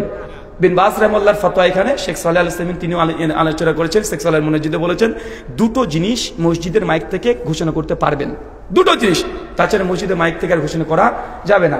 তার মধ্যে একটা হচ্ছে বড় মসজিদ, অনেক জনসংখ্যা হয়েছে, 10,000, 20,000, 50,000, 1 লাখ, এরকম মসজিদ আছে না নাই? একটা বাচ্চা হারিয়ে গেছে, মানুষ হারিয়ে গেছে, বৃদ্ধ মানুষ হারিয়ে গেছে, খুঁজে পাওয়া যাচ্ছে না, তখন মসজিদ থেকে যদি ঘোষণা করে বলে দেয় যে অমুক জায়গাতে একটা মানুষকে পাওয়া গেছে, অমুক জায়গায় তা আছে, নিয়ে যায়, এই ক্ষেত্রে একটা জায়েজ। 2, এলাকাতে কোনো ডাকাত, চোর, শত্রুপক্ষ চলে এসেছে, মসজিদে যদি কেউ থাকে সে মসজিদের মাইক ব্যবহার করে মুসলিমদেরকে সতর্ক করে শত্রুর বিরুদ্ধে দাঁড়িয়ে যাওয়া, এই জায়গাতে জায়েজ। কথা বুঝতে পারলেন? আমভাবে এই কালুর বাটা আমার চটি নিয়ে চলে গেল রে, দিয়ে যা ভাই, বলেন এরকম? ভাই চটি হারিয়ে গেছে, মসজিদে মাইক ব্যবহার করছে। আর গতবার তো ভাইরাল, কি পরিষ্কার বলছে, সেহরির আজান দিবে, মানে আর মাত্র 2 মিনিট সময় আছে, খাইলে খাইয়ালান, নাহলে আজান দিয়া দিমুনি, এরকম করছে না? মানে পাগল, আজান সুন্নাত চলে গেছে, মাত্র 2 মিনিট সময় আছে, খাইলে খাইয়ালান, নাহলে আজান দিয়ে দিমুনি, মানে জি আচ্ছা, শুকরান, বারাকাল্লাহ ফিক। আসলে আমার প্রশ্ন উত্তর বা ছোট হয় না। শেখ ভিডিও গেম খেলা যাবে কি? কি গেম ভাই? পাবজি, ফ্রি ফায়ার, হ্যাঁ, সেই সময়তে ছিল দাবা। নবী বলেছে যে খেলবে ওই যে পাশা টাশা এই ধরনের খেলাগুলোকে শুয়োরের রক্তের সঙ্গে রঞ্জিত করে নেওয়া। এখন বলেন পাবজিতে কি হয়? সিমিলার, যেগুলোতে শুধু ব্রেন খাটছে, আপনার শরীর চর্চা হচ্ছে না, অলস শয়তান আপনাদের এই অলসতা করাচ্ছে, দূরে থাকবেন, খেলা যাবে না। বর্তমান পরিস্থিতিতে বললাম তো, শুকরান। এবারে প্রশ্ন না লাভ লেটার রে ভাই, সুন্দর করে বড় দিয়েছে। মা বাবা যদি মাজার ভক্ত হয় তাহলে কি মা বাবার সাথে সম্পর্ক রাখতে পারবো নাকি অস্বীকার করব? আচ্ছা, পিতামাতা যদি মাজার ভক্ত হয় তাহলে তার সঙ্গে সম্পর্ক রাখতে পারবেন কি পারবেন না? নবী ইব্রাহিমের জীবনীতে আপনার উত্তম আদর্শ আছে। কথা বুঝতে পারলেন না? সূরা মুনতাহিনা 6 নম্বর আয়াত। নবী ইব্রাহিম, মিল্লাত ইব্রাহিমের উপর আমাদেরকে অনুসরণ করতে বলেছে আল্লাহ সুবহানাহু ওয়া তাআলা, তাই না? নবী ইব্রাহিমের বাবা কি ছিল? মুশরিক ছিল না? নবী ইব্রাহিমের ভাষাটা দেখেছেন? সূরা আম্বিয়ার 51, 52, 53 নম্বর আয়াত। ইয়া আবাতি, বাংলা মানে করলে হবে এ আমার আব্বা জান, মানে প্রিয় শব্দ দিয়ে রাখছে। ইয়া আবাতি, এ আমার পিতা। তুমি মূর্তি পূজা করছো, দেখতে পাই না, শুনতে পাই না, বাপ মার সামনে খারাপ আচরণ নয়। সে উত্তম আচরণ পাওয়ার যোগ্য। সে যদি মুশরিক হয়, যদি শিরক করে, তাকে দাওয়াত দিবেন ভালোবেসে, শ্রদ্ধা করে। খবরদার বলে বেদাতি গদিগার, মানে আপনি তো এইভাবে বলেন, আপনাকে এইভাবে বলা যাবে না, একদম মৃত্যু পর্যন্ত দাওয়াত দিয়ে যান। সম্পর্ক আব্বা মার সঙ্গে কাটা যাবে না। আবু হুরায়রা রাদিয়াল্লাহু তাআলা আনহুর মা মুশরিক ছিল, নবীকে উল্টাপাল্টা বাজে মন্তব্য করেছে। আবু হুরায়রা মসজিদে ছুটে গিয়ে দোয়া করেছে, আল্লাহ দোয়া কবুল করে নিয়েছে, তার মা কালেমা পড়ে মুসলিম হয়ে গেছে। অনেক ঘটনা পাওয়া যায়। তাই পিতামাতার জন্য দোয়া করেন, নিজে দাওয়াত দেন নরম কোকিল কণ্ঠে। ওটা আপনার পিতা, ওটা আপনার মাতা, বোঝাতে থাকেন, মৃত্যু পর্যন্ত বোঝান। সহিহ বুখারী 1350 নম্বর হাদিস কিতাবে জানাজা আসছে, আবু তালেবকে আল্লাহর নবী মৃত্যুর শয্যায় শায়িত, সেই সময় থেকেও দাওয়াত দিচ্ছে। কথা বুঝতে পারলেন না? সেই সময়তেও দাওয়াত দিতে হবে। দাওয়াত দিলেন, বেঁচে গেলেন। আল্লাহ সুবহানাহু ওয়া তাআলা আমাদের পিতামাতা যদি এমন থাকে, তুমি হেদায়েত নসিব করে সকলে বলি আমিন। আমাদের মধ্যে যে অসুস্থ আছে, আল্লাহ সুবহানাহু ওয়া তাআলা তুমি আর শাফি, তুমি সুস্থতা দানকারী, আমাদের প্রত্যেকে সুস্থতা দান করো, সকলে বলি আমিন।